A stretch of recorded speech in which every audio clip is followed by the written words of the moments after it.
जय जगत गुरु, जय भारत। भारत देश के आप मेरे सभी भाई बहनों बुजुर्गों को मेरा प्यार भरा राम राम नमस्कार। भाई और बहनों, मैं पवन दास और आज हम बात करेंगे श्री भागवत सुधा सागर पे। आप देख रहे होंगे पीछे स्क्रीन पे श्री भागवत सुधा सागर। एक अनमोल कथा आज आपको सुनाई जाएगी।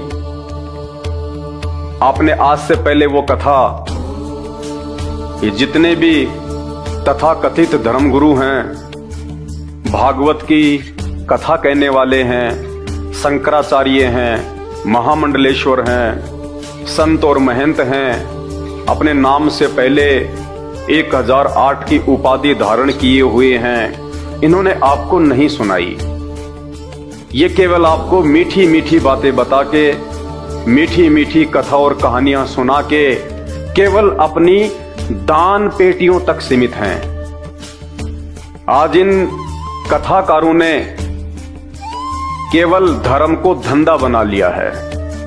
इन कथाकारों को, इन धर्मगुरुओं को, शंकराचार्यों को, मंडलेश्वरों को, आप और हम भाई बहनों के आत्म कल्याण की कोई फिक्र नहीं है। इन्हें कोई फिक्र नहीं है कि मरने के बाद हम या हमारे पूर्वज भूत बने, प्रेत बने या लक 84 में गधे, कुत्ते और सूअर बने। इनको फिक्र केवल एक बात की है कि दान दक्षिणा आ रही है या नहीं आ रही है। कारण क्या है? ये स्वयं हमारे धर्मशास्त्रों से अपरिचित हैं।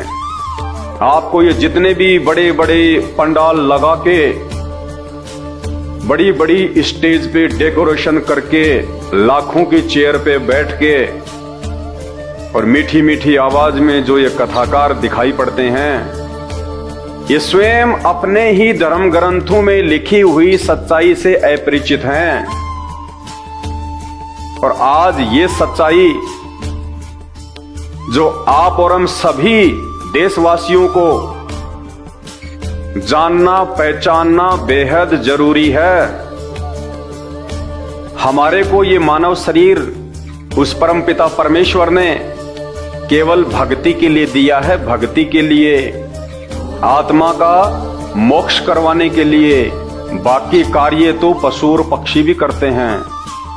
ये 84 लाख योनियों से भिन्न उस परमेश्वर ने हमें जो चोला दिया है मानव, ये केवल उस परमेश्वर की महिमा करने के लिए, सदकर्म करने के लिए और सदा सदा के लिए इन 84 लाख योनियों के महादुख से बाहर निकलने के लिए दिया है। भाई और बहनों, मुझ पवन दास के वीडियो देखना लोहे के चने चबाने के बराबर है। और जिस भाई बहन ने थोड़ा सा धैर्य धारण करके और निष्पक्ष होके यदि वीडियो देख लिया, उसकी आंखें खुल जाएंगी। वो बैठ के रोएगा 2 घंटे कि कहां हम इन अज्ञानी धर्मगुरुओं के पीछे अपना अनमोल मानव जीवन बर्बाद कर रहे थे। उन्हें केवल अपनी दान दक्षिणा से मतलब है, मान बढ़ाई से मतलब है, ऐसो आराम से मतलब है। उन्हें कोई मतलब नहीं है कि इन शास्त्रों में वर्णित सच्चाई तुम्हारे तक पहुंचाई जाए। अगर वो सच्चाई तुम्हें बता दें कि इन धर्मशास्त्रों में वास्तव में अध्यात्म के विषय में, और जिनको हम पूर्ण भगवान मानते हैं, ब्रह्मा विष्णु महेश माता जी, 33 करोड़ देवी देवता, जिनको हम पूर्ण परमात्मा पूर्ण भगवान मान के, मोक्ष के दाता मान के दिन रात उनकी कथाएं सुनते हैं, और वो धर्मगुरु जैसा हमें कर्म कांड करने के लिए बोलते हैं, दान दक्षिणा के लिए आदेश देते हैं, हम लोग वैसा ही फॉलो करते हैं। और जिस दिन आपको इन धर्मशास्त्रों में लिखित सच्चाई पता चलेगी, आप अपनी आंखों से देखोगे, उसके बाद आप देखना, आप सिर पे हाथ रख के रोगे कि उन शास्त्र ज्ञानहीन धर्मगुरुओं ने, जो दिखाई देने में तो बिल्कुल ऐसे लगते हैं कि जैसे शास्त्र इन्हीं ने लिखे हों, पूरा का पूरा ज्ञान इनकी खोपड़ी में समाहित है, इनसे बढ़ के तो कोई महाज्ञानी है ही नहीं दुनिया में। जबकि हकीकत यह है कि हमारे धर्म ग्रंथों के विषय में 4 वेद, गीता जी, 18 पुराण, 6 शास्त्र और अन्य धार्मिक पुस्तकें, उन धार्मिक पुस्तकों और ग्रंथों के विषय में उन धर्म गुरुओं को, शंकराचार्यों को, संतों को, महंतों को, मठाधीशों को क ख ग का भी ज्ञान नहीं है कि वास्तव में ये धर्म ग्रंथ क्यों लिखे गए हैं और इनके लिखने का औचित्य क्या है। वे स्वयं सच्चाई से अपरिचित हैं, आपको कहां से ज्ञानी बना देंगे। और आज इन धर्म ग्रंथों में वर्णित जो सच्चाई जो सन 1994 से भगत समाज के सामने निकल के आ रही है, देश और दुनिया में जा रही है, टीवी चैनलों के माध्यम से सार्वजनिक तौर पे लोगों को समझाया जा रहा है, ये शुभ कार्य, ये पुण्य कार्य, ये धर्मार्थ का कार्य, ये परमार्थ का कार्य आज इस पूरे विश्व में केवल एकमात्र ऐसा धर्म गुरु है जो आप और हम जीवों के आत्म कल्याण के लिए संघर्ष कर रहे हैं। और उस महान महापुरुष जगत गुरु का नाम है परम पूज्य सतगुरु रामपाल जी भगवान।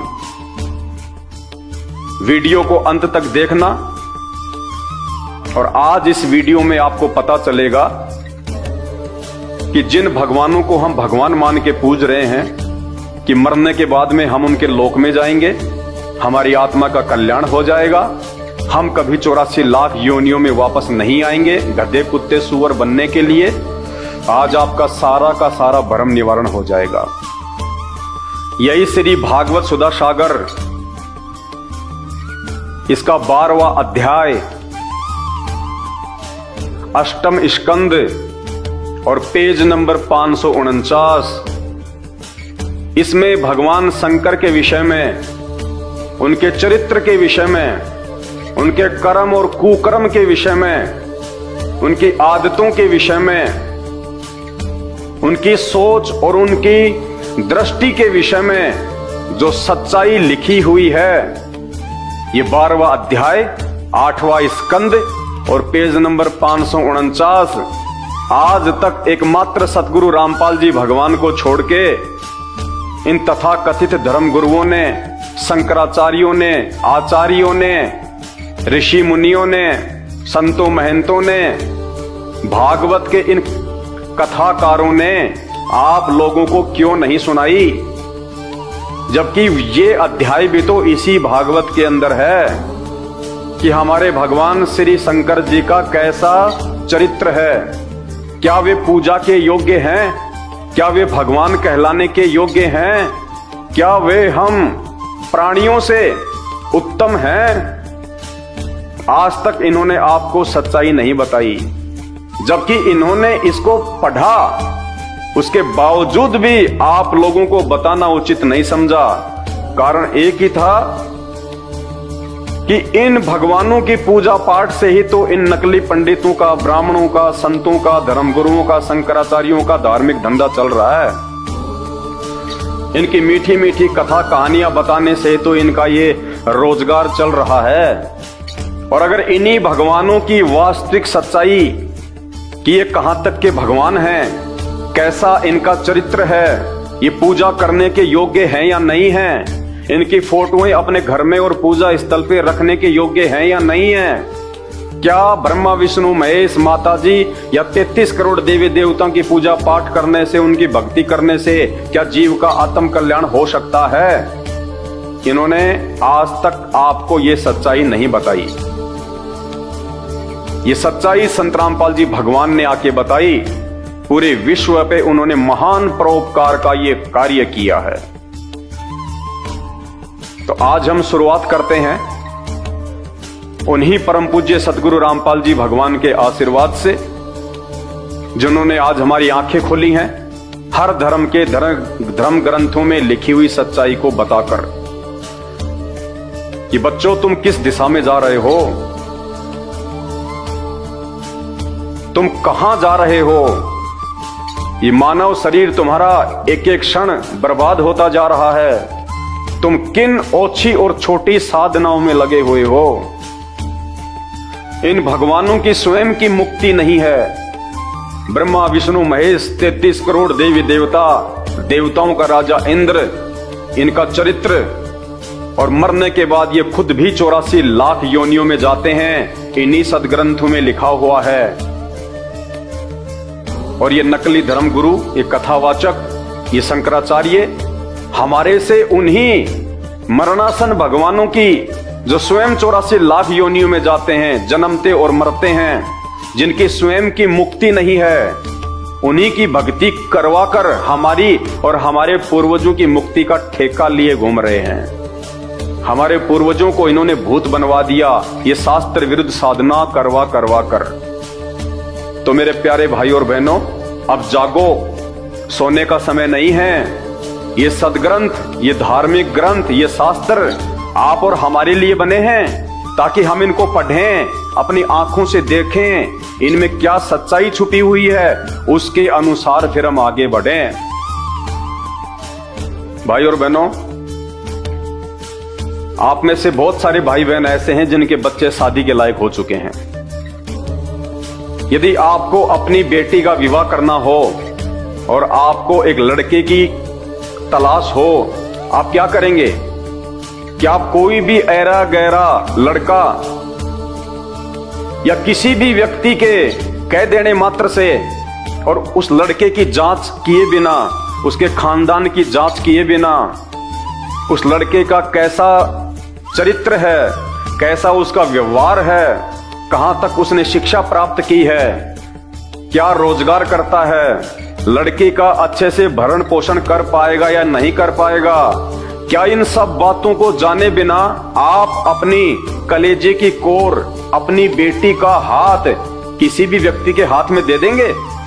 आप कहेंगे जी ये तो संभव ही नहीं है, मेरी बेटी के भविष्य का सवाल है, मैं तो अच्छे से ऊपर से लेके नीचे तक पूरी जानकारी करूंगा। पहले लड़का कैसा है, शराब वराब तो नहीं पीता है, मांस तो नहीं खाता है, उसकी संगति क्या है, उसकी शिक्षा क्या है, रोजगार क्या है, यहां तक कि उसके माता पिता का भी हम लोग पूरा चरित्र छान मारते हैं कि इसकी पीढ़ी में कहीं कोई दाग तो नहीं है। उसके बाद हम उस घर में अपनी लड़की को देते हैं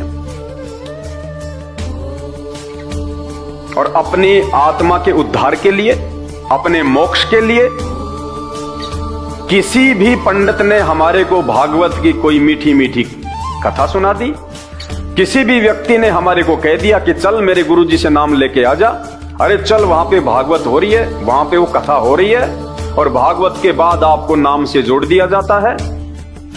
लेकिन आपने कभी भी विचार नहीं किया कि इस पंडित जी ने हमें जो कथा सुनाई है, कौन से शास्त्र से सुनाई है, क्या यह कथा वास्तव में सही है? क्या जैसा पंडित जी बोल रहे हैं क्या वैसा ही है? क्या ये भगवान इतने शक्तिशाली हैं जैसा इन भगवानों का पंडित जी के द्वारा गुणगान किया जा रहा है? क्या ये भगवान स्वयं जन्म और मरण के चक्कर से बाहर हैं? क्या ये भगवान मेरा मोक्ष करने में सर्वशक्तिमान है? आपने घर पे आके फिर इन शास्त्रों को खोल के देखना चाहिए, और यदि आपके समझ में नहीं आवे तो किसी समझदार से दिखवाना चाहिए। तो जिस प्रकार एक बाप अपनी बेटी का हाथ बिना सोचे समझे किसी भी ऐरे गहरे व्यक्ति के हाथ में नहीं सौंप सकता, ठीक उसी प्रकार एक बुद्धिमान व्यक्ति, एक सच्चा हिंदू, एक सच्चा सनातनी अपने आध्यात्मिक जीवन का फैसला, अपने भविष्य का फैसला, अपनी आत्मा का फैसला सिर्फ किसी भी कथाकार के द्वारा, कोई भी भागवत की कथा सुना देने से या कोई भी मंत्र दे देने से, यदि उसकी बातों में आकर अपना आध्यात्मिक जीवन उसको सौंप देता है तो वो सबसे बड़ा मूर्ख व्यक्ति है, वो अज्ञानी है, नासमझ है, और अंत में फिर उसके साथ वो बनेगी जो हमारे पूर्वजों के साथ बनती आई है, मरने के बाद भूत प्रेत बनना और पीछे से फिर उनके श्राद्ध निकालना। ठीक इसी प्रकार हम मार्केट में जाते हैं, एक 50 रुपए का मिट्टी का मटका हमें लेके आना होता है, और वो मिट्टी का मटका लेने से पहले हम उसको 20 बार यूं ठोक ठोक के देखते हैं, बजा बजा के, कि ये कहीं से टूटा हुआ तो नहीं है, एक क्रैक तो नहीं है, एक कच्चा तो नहीं है, ये कमजोर तो नहीं है, कहीं मेरे 50 रुपए जो है वो बर्बाद तो ना हो जाए। एक मिट्टी का 50 रुपए का मटका खरीदने से पहले भी हम लोग कितना सोचते हैं, कितना विचार करते हैं। और किसी भी अरे गहरे व्यक्ति को, पंडित को, कथाकार को, धर्मगुरु को अपना गुरु बनाने से पहले हम कुछ भी नहीं सोचते, जबकि शरीर की तो कोई कीमत नहीं है, अनमोल है। तो हमने विचार करना पड़ेगा ये शास्त्र क्या कह रहे हैं, हम किस दिशा में जा रहे हैं।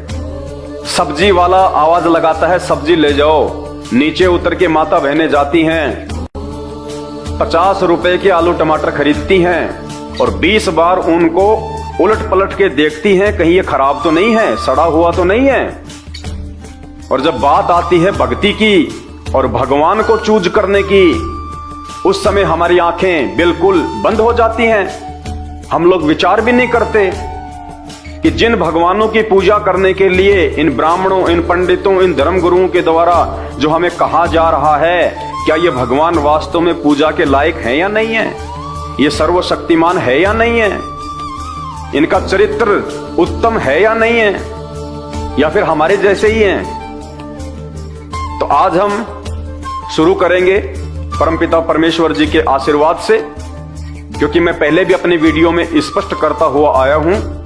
आज एक बार फिर से मैं आप सभी भाई बहनों को कहना चाहूंगा, मैं कोई संत नहीं हूं, मैं कोई महात्मा नहीं हूं, ना मैं कोई मठाधीश हूं, ना मेरा कोई आश्रम है, ना मैं कोई शंकराचार्य हूं, और ना मुझे कोई आश्रम खोलना है, ना मुझे कोई गुरु और संत की पदवी प्राप्त करनी है।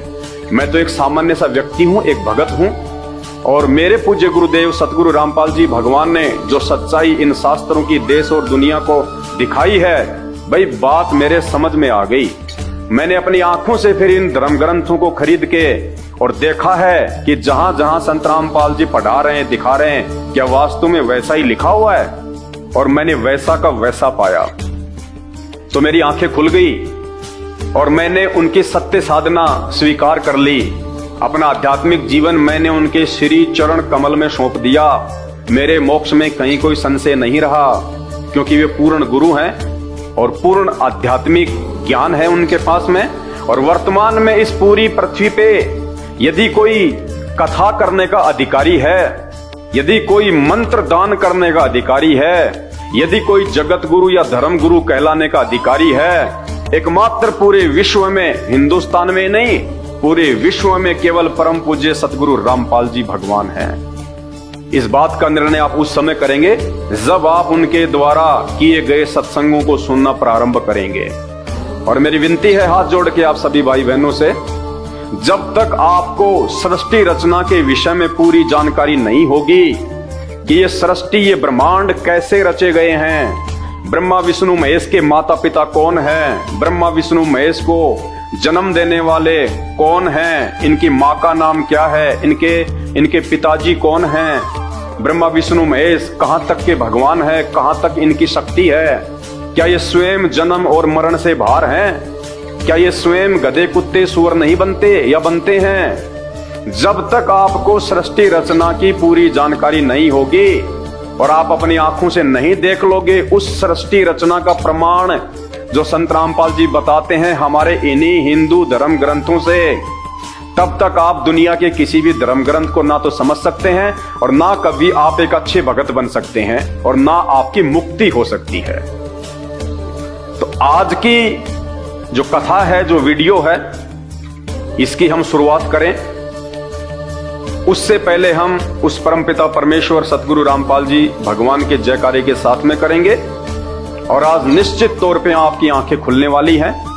आज श्री भागवत सुधा सागर से भगवान श्री शंकर जी का जो चरित्र है, उनकी जो लीला है, आज उनके विषय में हम इसी श्री भागवत सुधा सागर से पढ़ेंगे, अपनी आंखों से देखेंगे कि जो कटु सच्चाई आज तक हमारे को इन नकली संतों महंतों ने नहीं बताई, कि कहीं जनता भड़क ना जाए, जनता हमसे सवाल ना करने लग जाए, जनता हमारे पंडाल में आना ना छोड़ दे, हमारी दान पेटियों पे ताले ना लग जाएं। इस डर के मारे इन लोगों ने आपको ये यथार्थ सच्चाई इन भगवानों की नहीं बताई।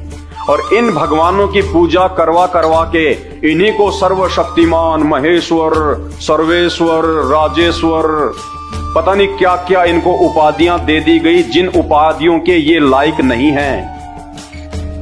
तो वीडियो की हम शुरुआत करें उससे पहले हम गुरुदेव भगवान का जयकारा करेंगे।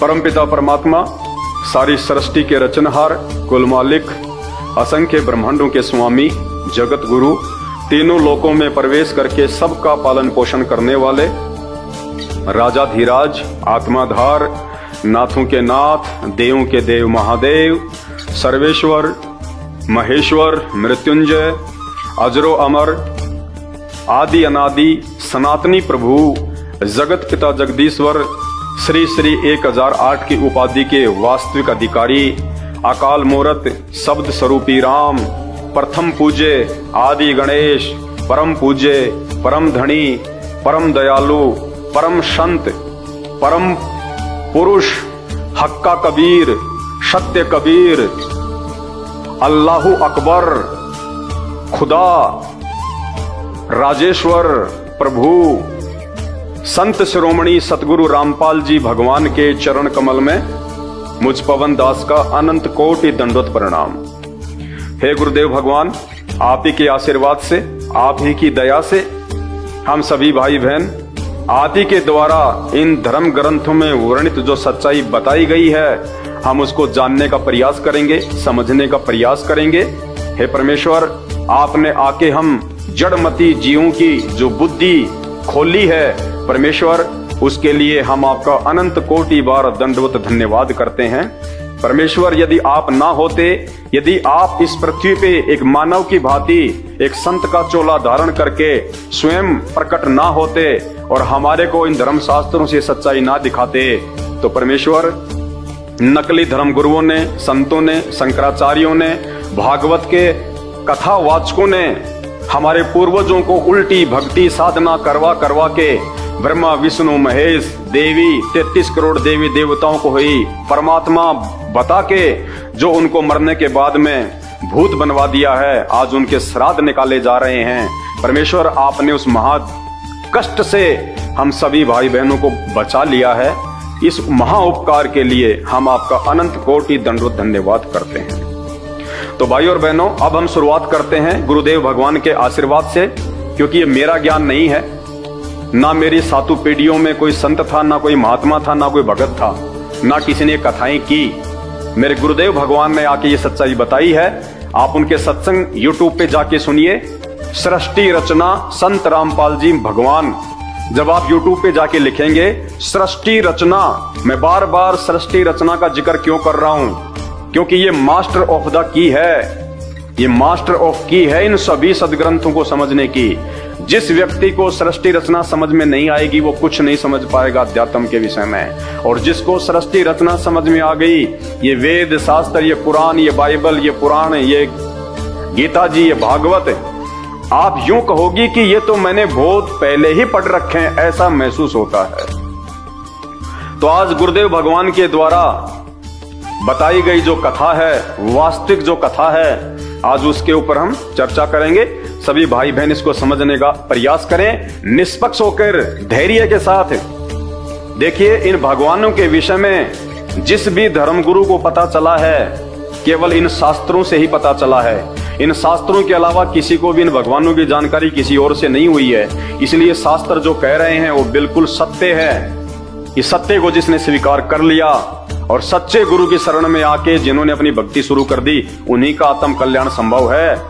वरना आप देख रहे हो हमारे चारों तरफ गधे, कुत्ते, सुअर, ये 84 लाख योनियां कितना महा कष्ट उठा रही हैं। कौन है ये वही है जो पहले मानव थे, इंसान थे, और जिन्होंने सही भक्ति नहीं करी, जिनको तत्वदर्शी संत नहीं मिला, जिनको सही धर्मगुरु नहीं मिला, और आज उनकी वो दुर्गतियां हो रही है उन्हीं लोगों की जो भागवत बैठ के सुना करते थे, जो नकली धर्मगुरुओं को दान किया करते थे, जिनसे नाम उपदेश लेके अपने आत्मा का कल्याण समझ रहे थे कि गुरुजी ने हमारा तो बेड़ा पार कर दिया।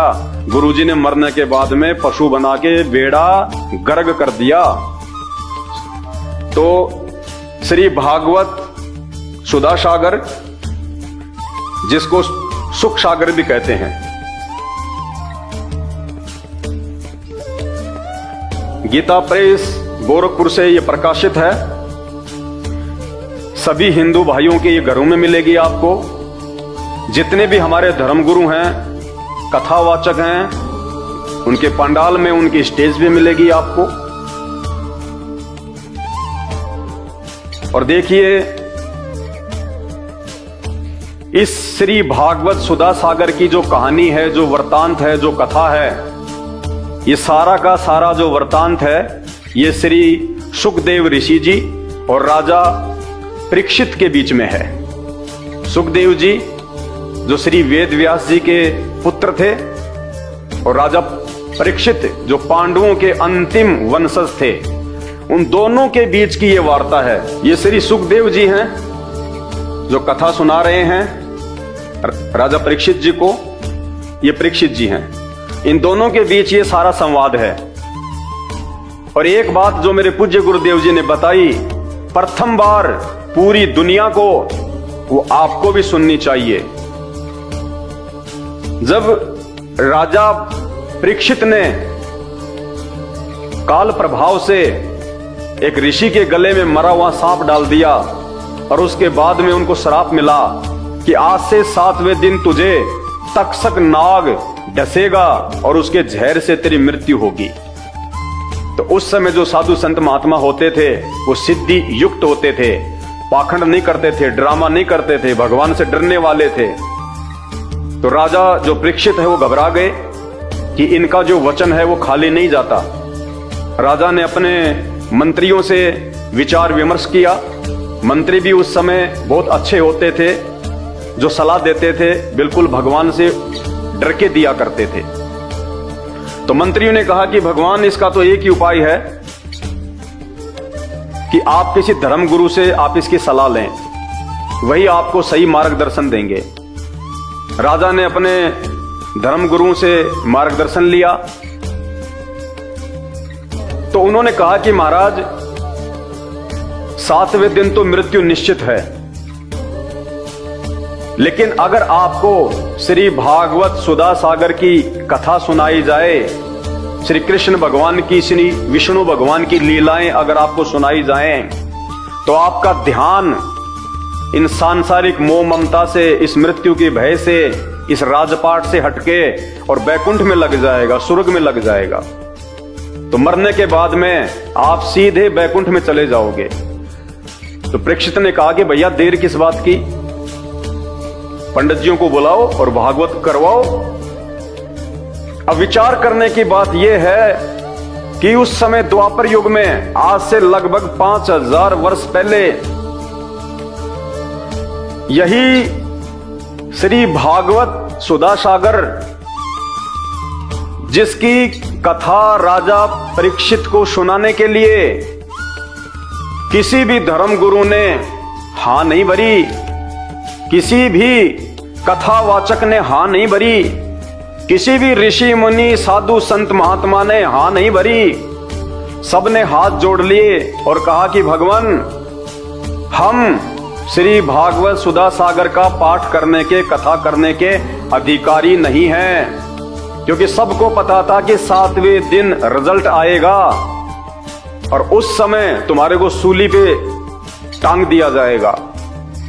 इसलिए किसी ने भी हां नहीं भरी कि साहब, हम वर्तमान के, हम द्वापर के जितने भी साधु संत महात्मा ऋषि हैं, हम ये कथाएं करने के अधिकारी नहीं हैं।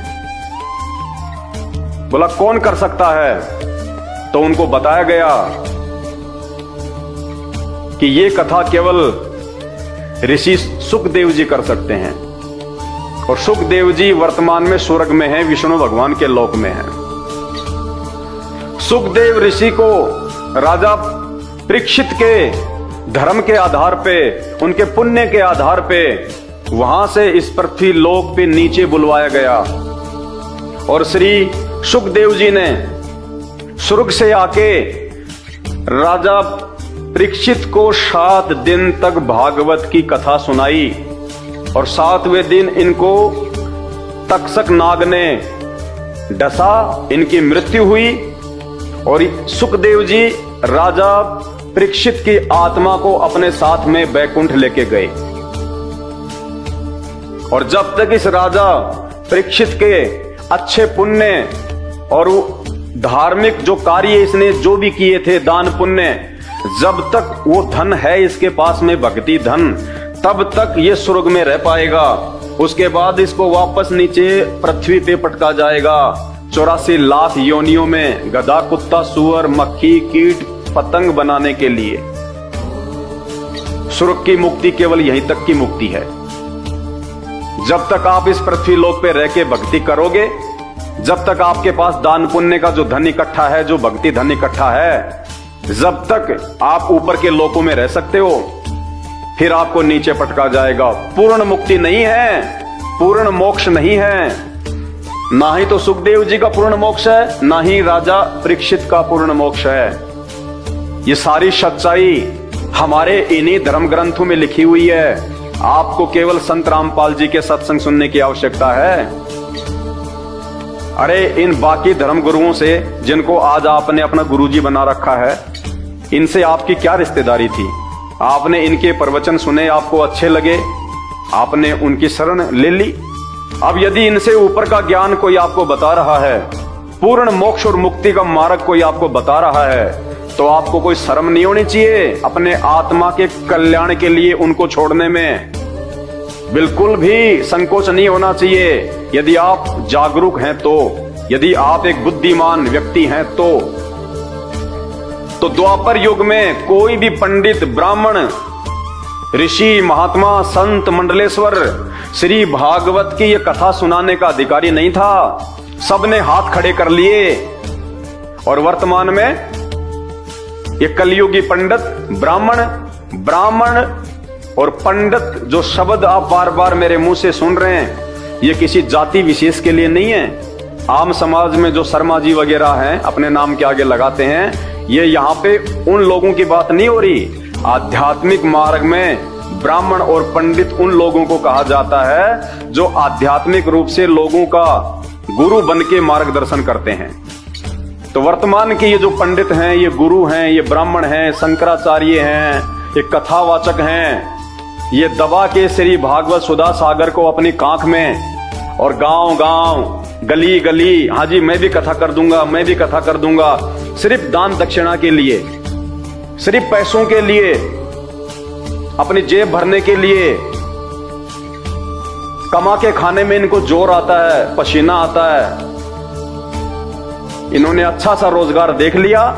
ये शास्त्र, इनको पता है कि ये जो समाज है ये मूर्ख है, अज्ञानी है, इनको किसी प्रकार की कोई सुध बुध नहीं है। जो इनको तुम बता दोगे बैठ के, उसी को ये स्वीकार कर लेंगे। इनमें इतनी सोच नहीं है कि ये अपने घर पे जाके इन शास्त्रों में देखें कि जो पंडित जी ने कथा सुनाई है, क्या वास्तव में उसका मतलब वही है। इनको पता है इन सब बातों का, इसलिए आप और हमारी मूर्खता, अज्ञानता का फायदा इन लोगों ने उठाया है। तो द्वापर युग में जहां कोई भी पंडित, और आज के पंडित, ब्राह्मण, कथावाचक, मंडलेश्वर, शंकराचार्य तो है ही क्या, इनका तो स्तर कितना नीचे गिर चुका है। द्वापर, आज से 5000 साल पहले के पंडित, ऋषि, महात्मा तो कितने अच्छे थे। उस समय भी किसी ने हां नहीं भरी। श्री कृष्ण जी के गुरु दुर्वासा ऋषि, उनसे बढ़ के कौन था उस समय, उन्होंने भी हां नहीं भरी।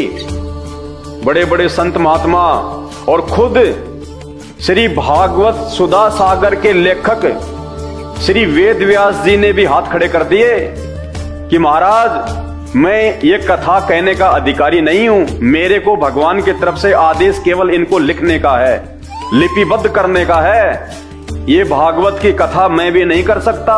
जिसने भागवत लिखी वो भी भागवत की कथा करने के अधिकारी नहीं थे, उन्होंने हां नहीं भरी। तो ये वर्तमान के छोटे मोटे संत, महंत, पंडित, ब्राह्मण, कथावाचक, शंकराचार्य, इनकी तो औकात ही क्या है जो ये भागवत को हाथ भी लगाएं। लेकिन इनको खुद को 84 लाख योनियों में जाना है, इनको खुद को गधा, कुत्ता और सुअर बनना है, और मरने के बाद इन लोगों ने हमारी भी दुर्गतियां करवानी है। तो भाइयों और बहनों, ये काल का, शैतान का, ये काल कौन है, शैतान कौन है, जब आप YouTube पे जाके लिखेंगे सृष्टि रचना संत रामपाल जी भगवान, आपको पता चलेगा ये ब्रह्मा विष्णु महेश के पिताजी हैं, जिसका काल कहते हैं, जिसको शैतान। मुसलमान धर्म में जिसको शैतान कहते हैं, हम हिंदू जिसको काल कहते हैं। आपको पता चलेगा इसने हमारे को बांध रखा यहाँ पे, इन नकली पंडितों के माध्यम से, इन आधे अधूरे भगवानों के माध्यम से, ब्रह्मा विष्णु महेश और देवी देवताओं की भक्ति में लगा के, जबकि ये सब जन्म और मरण में हैं। तो सुखदेव ऋषि को बुलाया गया बैकुंठ से कथा करने के लिए भागवत की। तो आप खुद विचार करो कि वर्तमान में कौन अधिकारी होगा भागवत करने का? सिर्फ संत रामपाल जी। ये पूर्ण परमात्मा हैं, पूर्ण परमेश्वर हैं, पूर्ण गुरु हैं, पूर्ण संत हैं। इनके अलावा इन शास्त्रों को कोई हाथ भी लगाने का अधिकारी नहीं है कथा के रूप में। और अब आगे जब हम इसमें बढ़ेंगे भाई और बहनों, आपको पता चलेगा जिस ब्रह्मा विष्णु महेश को हम पूर्ण परमात्मा मान के, पूर्ण भगवान मान के, देखो भगवान तो हैं ये, क्योंकि तीन लोक की जो सृष्टि है उसका कुछ हद तक ये संचालन कर रहे हैं अपनी माता दुर्गा के आदेश से। लेकिन ये समर्थ नहीं है, ये पूर्ण परमात्मा नहीं है, ये जन्म और मरण के इस महाचक्र से बाहर नहीं है। तो इनकी भक्ति से हमारा जन्म मरण कैसे कटेगा?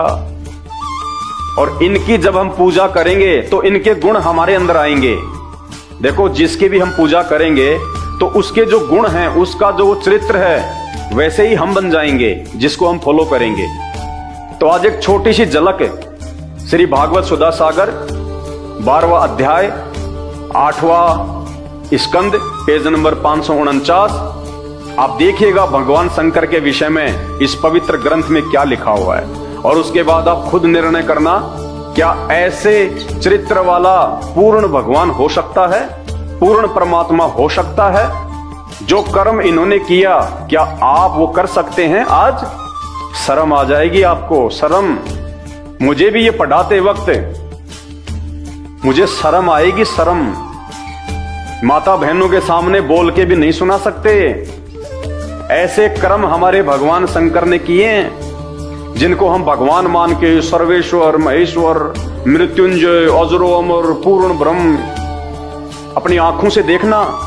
जो संत रामपाल जी भगवान ने दिखाया, बताया, ये शास्त्र संत रामपाल जी ने नहीं लिखे, ये शास्त्र वेद व्यास जी ने लिखे हैं, ऋषि मुनियों ने लिखे हैं। संत रामपाल जी तो केवल बता रहे हैं कि ये क्यों लिखे गए, और इनमें जो लिखी गई सच्चाई है वो इंसानों के लिए है, जानवरों के लिए नहीं है।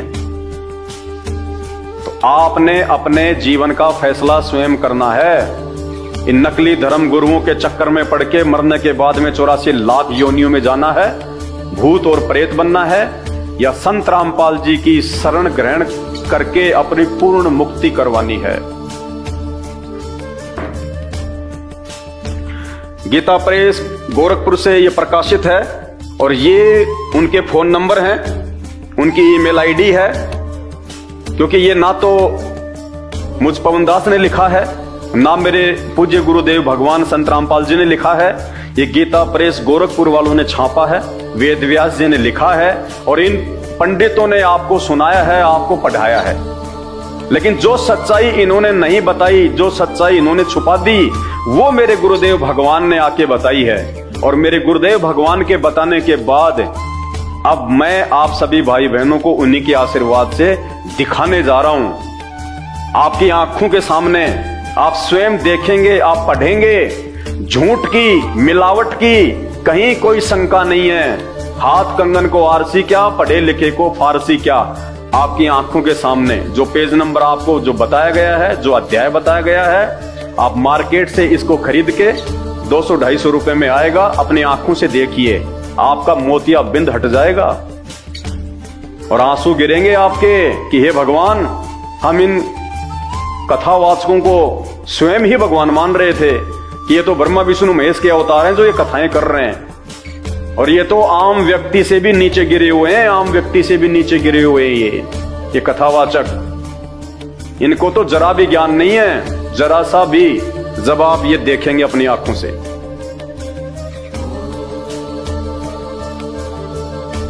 अध्याय 12 अष्टम स्कंद है और पेज नंबर है 549।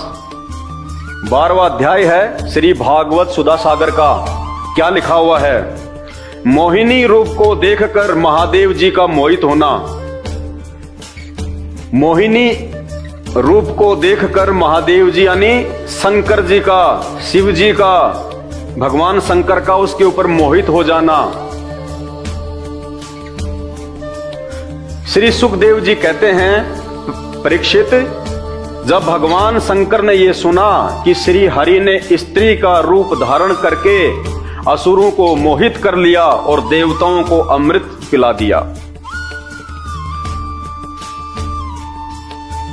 जब समुद्र मंथन हुआ था उस समय अमृत का जो घड़ा है वो निकला था और विष का घड़ा निकला था। भगवान विष्णु ने एक सुंदर स्त्री का रूप धारण किया था, मोहिनी का, और मोहिनी का रूप धारण करके राक्षसों को भगवान विष्णु ने मदिरा पान करवाया अपने हाथों से, उनको बेशुद्ध कर दिया और जो अमृत का जो घड़ा था वो उन्होंने देवताओं को दे दिया। और उस समय भगवान शंकर ने समुद्र मंथन के दौरान जो विष निकला था, जहर, उसको अपने कंठ में रोक लिया था, जिस कारण से वो बेशुद्ध थे। तो उस समय वो मोहिनी रूप को नहीं देख पाए। बाद में आगे चल के देवताओं ने जब मोहिनी रूप का वर्णन किया तो भगवान शंकर के अंदर से इच्छा हुई कि मैं भी वो स्त्री का सुंदर रूप देखूं। जैसे आजकल आप देखते होंगे बहुत सारे ऐसे लोग हैं, जब कोई सुंदर माता बहन कहीं से निकलती है या गुजरती है तो उसको एकटक उसको देखते हैं। या जैसे कोई हीरोइन आ गई बहुत सुंदर, ऐश्वर्या राय आ गई, सन्नी लियोन आ गई, तो क्या करेंगे ये लड़के और लड़कियां? दौड़ दौड़ के जाएंगे। उस दिन स्कूल भी नहीं जाएंगे, कॉलेज भी नहीं जाएंगे और उनको देखने के लिए जाएंगे, उनकी सुंदरता को देखने के लिए। तो हमारे भगवान भी हमारे से कोई ज्यादा दूर नहीं है। हमारे भगवान के मन में भी इच्छा प्रकट हो गई कि ऐसा कैसा, कितनी सुंदर औरत का रूप बनाया भगवान ने, उसको देखना चाहिए। तो भगवान शंकर मोहिनी का रूप देखने के लिए आतुर हो गए। अरे मेरे घर में मेरी स्त्री है, वो जैसी भी है, और मुझे पता चले कि यहां से 2 किलोमीटर दूर एक आदमी ने शादी की है और इतनी अच्छी और सुंदर स्त्री लेके आया है, भाई क्या बात कही। और मैं अपनी पत्नी से कहूं कि देख मैं उस औरत को देख के आ रहा हूं, मैंने सुना बहुत सुंदर है वो, तो घर में झगड़ा होगा कि नहीं होगा? मेरी औरत की नजरों में मैं नीचे गिरूंगा या नहीं गिरूंगा? तो अब आप विचार कर लेना। भगवान शंकर शादीशुदा, बाल बच्चे वाले, और सती उनकी पत्नी, जिनको हम माता पार्वती कहते हैं, और उसके बावजूद भी भगवान शंकर की इच्छा हुई कि मैं मोहिनी का रूप देखूं, उस सुंदर स्त्री को देखूं। परीक्षित, जब भगवान शंकर ने यह सुना कि श्री हरि ने स्त्री का रूप धारण करके असुरों को मोहित कर लिया और देवताओं को अमृत पिला दिया, तब वे सती देवी के साथ बैल पर सवार हो समस्त भूत गणों को लेकर वहां से गए। वहां भगवान मधुसूदन यानी विष्णु जी निवास करते हैं। भगवान श्री हरि ने बड़े प्यार से गौरी शंकर भगवान का स्वागत सत्कार किया। वे भी सुख से बैठकर भगवान का सम्मान करके मुस्कुराते हुए बोले। श्री महादेव जी ने कहा, यानी शंकर जी ने विष्णु भगवान को कहा, मोहिनी रूप को देखने के लिए समस्त देवों के आराध्य आप विश्वव्यापी जगदीश्वर एवं जगत स्वरूप हैं। समस्त चराचर पदार्थों के मूल कारण ईश्वर और आत्मा भी आप ही हैं। इस जगत के आदि अंत और मध्य आपसे ही होते हैं, परंतु आप आदि मध्य और अनंत से रहित हैं। यानी पहले इन्होंने विष्णु भगवान की जम के इन्होंने बड़ाई करी ताकि वो मुझे मोहिनी रूप दिखा दे। फिर क्या कहा आगे चल के शंकर जी ने? भगवान शंकर ने कहा विष्णु जी से, मैं आपके उस अवतार का भी दर्शन करना चाहता हूं जो आपने स्त्री रूप में ग्रहण किया था, जिससे दैत्यों को मोहित करके आपने देवताओं को अमृत पिलाया। स्वामिन, यानी हे भगवान, उसी को देखने के लिए हम सब आए हैं। हमारे मन में उसके दर्शन का बड़ा कौतूहल है। हे भगवान, मुझे बड़ी जल्दी हो रही है वो मोहिनी स्त्री वाला सुंदर रूप देखने की। सुखदेव जी कहते हैं, जब भगवान शंकर ने विष्णु भगवान से यह प्रार्थना की, तब वे गंभीर भाव से हंसकर शंकर जी से बोले। श्री विष्णु भगवान ने कहा, शंकर जी, उस समय अमृत का कलश दैत्यों के हाथ में चला गया था, अतः देवताओं का काम बनाने के लिए और दैत्यों का मन एक नए कौतूहल की ओर खींच लेने के लिए ही मैंने वह स्त्री रूप धारण किया था। देव शिरोमणे, भगवान शंकर तो उसको देव शिरोमणे कह रहे हैं कि तू भगवान है, परमात्मा है, जगदीश्वर है। जो विष्णु जी हैं वो शंकर जी को कह रहे हैं देव शिरोमणे, यानी देवताओं में सर्वश्रेष्ठ। इनका पता ही नहीं चल रहा आपस में कौन महादेव है, सबसे बड़ा देव कौन है। वो उसको महादेव कह रहा है, वो उसको महादेव कह रहा है। विचार करना इन बातों पे, लिखा हुआ ये।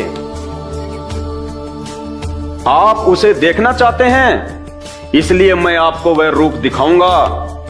विष्णु जी बोले, शंकर जी, अब आप इतनी दूर से चल के आए हो माता जी के साथ में, अपने भूतों के साथ में, गणों के साथ में, आपको मैं वो रूप जरूर दिखाऊंगा। वह रूप तो कामी पुरुषों का ही आदरणीय है। पुण्यात्माओं, ध्यान से देखना मेरे भाई और बहनों, जागो इन शास्त्रों को पढ़ के। भगवान विष्णु ने शंकर जी से क्या कहा कि शंकर भगवान, जो रूप मैंने मोहिनी का बनाया था वह रूप तो कामी पुरुषों का ही आदरणीय है। यानी भगवान आप क्या करोगे वो रूप देख के? जो रूप मैंने जो बनाया था उन असुरों को पागल बनाने के लिए, मूर्ख बनाने के लिए, उनको काम वासना के माध्यम से उनको फंसाने के लिए, कहते हैं वो तो कामी पुरुषों का रूप है। यानी वो रूप तो गंदे व्यक्तियों के लिए है, कुचरित्र व्यक्तियों के लिए है, मवालियों के लिए है, बुद्धिहीन लोगों के लिए है, जो काम वासना में अंदर ही अंदर जो मरते रहते हैं उनके लिए है भगवान। फिर भी शंकर भगवान नहीं माने और कहा कि नहीं देखूंगा। पुण्यात्माओं, विचार करना, ये चरित्र दिखाया जा रहा है भगवान शंकर का, छुपा हुआ नहीं है, आपकी आंखों के सामने है। ये सदग्रंथ झूठ नहीं बोल रहे। विष्णु भगवान स्वयं कह रहे हैं कि वह रूप तो कामी पुरुषों का आदरणीय है। कामी पुरुष कौन होता है? जो किसी भी औरत को देख के अपना आपा खो दे, जो कोई भी उल्टा सीधा काम कर बैठे उसके साथ में, जो विषय वासनाओं का दास हो, उसको कहते हैं कामी पुरुष। लेकिन शंकर भगवान ने वो कामी पुरुष बनना भी स्वीकार कर लिया उस रूप को देखने के लिए। इतना सा भी विचार नहीं किया उन्होंने कि विष्णु जी क्या बोल रहे हैं। देखिए आगे, वह रूप तो कामी पुरुषों का ही आदरणीय है, क्योंकि वह काम भाव को उत्तेजित करने वाला है। भगवान विष्णु ने कहा कि शंकर जी, वो जो रूप मैंने बनाया था ना, वो तो मन में वासना पैदा करने का है, गंदी सोच और गंदी प्रवृत्ति को जो है वो पैदा करने वाला है, मन को बिगाड़ने वाला है। भगवान शंकर ने वो भी स्वीकार कर लिया कि आज मेरे को मेरा मन ही बिगाड़ना है। सुखदेव जी कहते हैं, इस तरह कहते कहते भगवान विष्णु वहीं अंतर्ध्यान हो गए। अब भगवान विष्णु ने देखा कि ये मानने वाले तो है नहीं है, हठ योगी हैं, इन्होंने जो जिद कर ली वो तो पक्की है। तो ये कह के भगवान विष्णु अंतर्ध्यान होके अपने महल के अंदर चले गए और महल के अंदर जाके फिर उन्होंने मोहिनी का रूप धारण किया और बाहर प्रकट हो गए एक बाग में। इस तरह कहते कहते विष्णु भगवान वहीं अंतर्ध्यान हो गए और भगवान शंकर सती के साथ चारों ओर दृष्टि दौड़ाते हुए वहीं बैठे रहे। अपनी पत्नी सती के साथ में भगवान शंकर वहीं बैठे रहे कि आज तो देख के जाना है। इतने में ही उन्होंने देखा, इतने में शंकर भगवान ने क्या देखा? इतने में ही उन्होंने देखा कि सामने एक बड़ा सुंदर उपवन है, उसमें भांति भांति के वृक्ष लगे हैं और जो रंग बिरंगे फूल और लाल लाल कोपलों से भरे पूरे हैं। उन्होंने यह भी देखा कि उस पर उपवन में एक सुंदर स्त्री गेंद उछाल उछाल कर खेल रही है। भगवान शंकर ने क्या देखा कि सामने एक बहुत बड़ा बाग था, तरह तरह के फूल थे, फल थे सुंदर। और फिर उन्होंने क्या देखा कि एक सुंदर स्त्री गेंद को हाथ में लेके उछाल उछाल के खेल रही है। कौन थी वो सुंदर स्त्री? वो भगवान विष्णु ने मोहिनी का रूप धारण किया था। अब देखना आगे। उन्होंने यह भी देखा कि उस उपवन में एक सुंदर स्त्री गेंद उछाल उछाल कर खेल रही है। वह बड़ी ही सुंदर साड़ी पहने हुए हैं और उसकी कमर में करदनी की लड़ियां लटक रही हैं। गेंद के उछालने और लपक कर पकड़ने से उसके स्तन और उन पर पड़े हुए हार हिल रहे हैं, ऐसा जान पड़ता था। पुण्यात्माओं, लिखने वाले को भी शर्म नहीं आई, लेकिन क्या करे बेचारा, आदेश भगवान का, लिखना उसकी मजबूरी। ये शब्द लिखे नहीं जाने चाहिए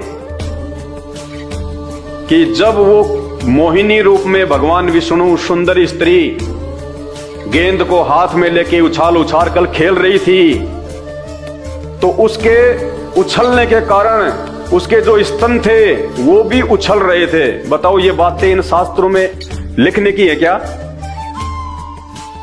हमारे घर में हमारी माता बहनें अपने बच्चों को खिलाती है, उनके साथ में वो क्रिकेट खेलती है, स्तन तो उनके भी हैं और वो तो एक स्वाभाविक सी बात है, स्तन तो उनके भी उछलेंगे। तो क्या उसका प्रचार किया जाना चाहिए क्या कि जब मेरी मां मुझे खिला रही थी तो उसके स्तन ऐसे उछल रहे थे? पुण्यात्माओं, विचार कर लेना, अगर अपना मानव जीवन सफल करना है तो धरती पे आज भगवान आया हुआ स्वयं। राम और श्री कृष्ण जी भी इंसान बन के आए थे, जानवर बन के नहीं आए थे। आज भी भगवान आएगा तो इंसान बन के आएगा और इंसान रूप में संत रामपाल जी धरती पे प्रकट हैं। इन भगवानों के भगवान ये ब्रह्मा विष्णु महेश तो उनके नाखून के बराबर भी नहीं है, उनकी पावर, उनकी समर्थता के आगे। यह आपको उस समय पता चलेगा जब आप अपने धर्म ग्रंथों को अपनी आंखों से देखोगे। इन भगवानों की 33 करोड़ देवी देवताओं की आपको जब ये पावर का पता चलेगा, समर्थता का पता चलेगा, इनकी लीलाओं का, इनके चरित्र और इनके कुचरित्र का आपको मालूम चलेगा, फिर संत रामपाल जी के सत्संग आपको समझ में आएंगे। यूट्यूब पे जाके सर्च कर लेना, सृष्टि रचना संत रामपाल जी भगवान, वरना गधा कुत्ता सुअर बनने से अगले जन्म में नहीं बच पाओगे। ये कटु सत्य है। क्या कह रहे हैं वेदव्यास जी? गेंद के उछालने और लपक कर पकड़ने से उनके स्तन और उन पर पड़े हुए हार हिल रहे हैं, ऐसा जान पड़ता था। मानो इनके भार से उनकी पतली कमर पर पग पग पर टूटते टूटते बच जाती है। स्तनों के भार से उनकी कमर टूटती टूटती बच रही है। ये लिखने की बातें हैं, लेकिन आप और हमारी आंखें खोलने के लिए ये उस पूर्ण परमात्मा जो ब्रह्मा विष्णु महेश से ऊपर है, उस पूर्ण परमात्मा की ये बहुत बड़ी मेहर है जिन्होंने वेद व्यास को ये बुद्धि देके और ये सदग्रंथ लिखवा दिए, ताकि आज हम इनको पढ़ें और इनको पढ़ने के बाद में हमारे को, जिनको हम भगवान मान के पूज रहे हैं, हमारे को उनके चरित्र का पता चले कि वो पूजा के योग्य हैं या नहीं हैं, वो भगवान कहलाने के योग्य हैं या नहीं हैं। वह अपने लाल लाल पल्लवों के समान सुकुमार चरणों से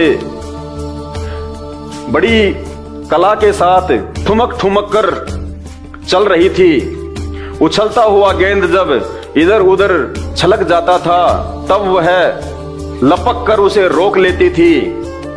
इससे उसकी बड़ी बड़ी चंचल आंखें कुछ उदगन सी हो रही थी।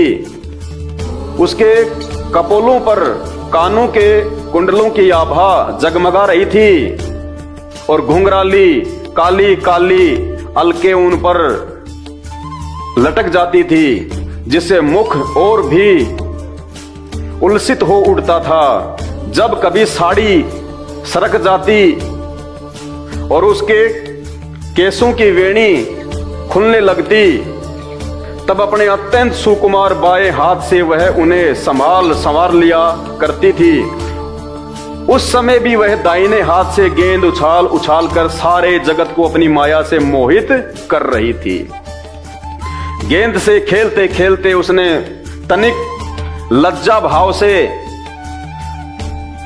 मुस्कुराकर तिरछी नजर से शंकर जी की ओर देखा। उस मोहिनी ने जो गेंद से खेल रही थी, जिसकी साड़ी नीचे सरक चुकी थी, इतना सुंदर रूप था, और खेलते खेलते उसने तिरछी नजर से भगवान शंकर की तरफ देखा। फिर क्या हुआ? बस उनका मन हाथ से निकल गया। किसका? शंकर जी का। ये शंकर भगवान का मन उनके हाथ से निकल गया।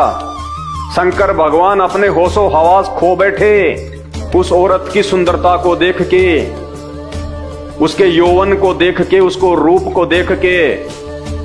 अरे आजकल के नौजवानों को क्या दोष दें जब हमारे भगवानों का मन उनके हाथ से निकल गया एक सुंदर औरत को देख के। तो आज के नौजवान युवाओं को कौन क्या दोष दे सकता है? भाई, जिसकी हम पूजा करेंगे और जिसका जैसा चरित्र है वैसा ही तो आज हमारा होगा। तो इन भगवानों की पूजा करते करते उनके जो गुण हैं आज हमारे अंदर भी आ गए। इसीलिए सबकी नजरें आज गंदी हो रखी हैं। कोई माता बहन निकलती है तो सबकी कुदृष्टि पड़ती है, क्योंकि जब हमारे भगवान नहीं ऐसे हैं तो हम कैसे होंगे? अरे टीचर बच्चे को जो पढ़ाएगा, बच्चा तो वैसी पढ़ाई पढ़ेगा, उसमें बच्चे का उसमें क्या दोष है? तो उस मोहिनी के सुंदर रूप को देख के, और मोहिनी ने जब शंकर भगवान की तरफ तिरछी नजर से देखा, तो शंकर भगवान का मन उनके हाथ से छूट गया। सुध बुध खो बैठे, आपा खो दिया भगवान ने, सब कुछ भूल गए, उसके ऊपर मोहित हो गए, आसक्त हो गए। जैसे काम वासना के समय इंसान को कुछ याद नहीं रहता। उनका मन हाथ से निकल गया। वे मोहिनी को निहारने और उसकी चितवन के रस में डूबकर विह्वल हो गए।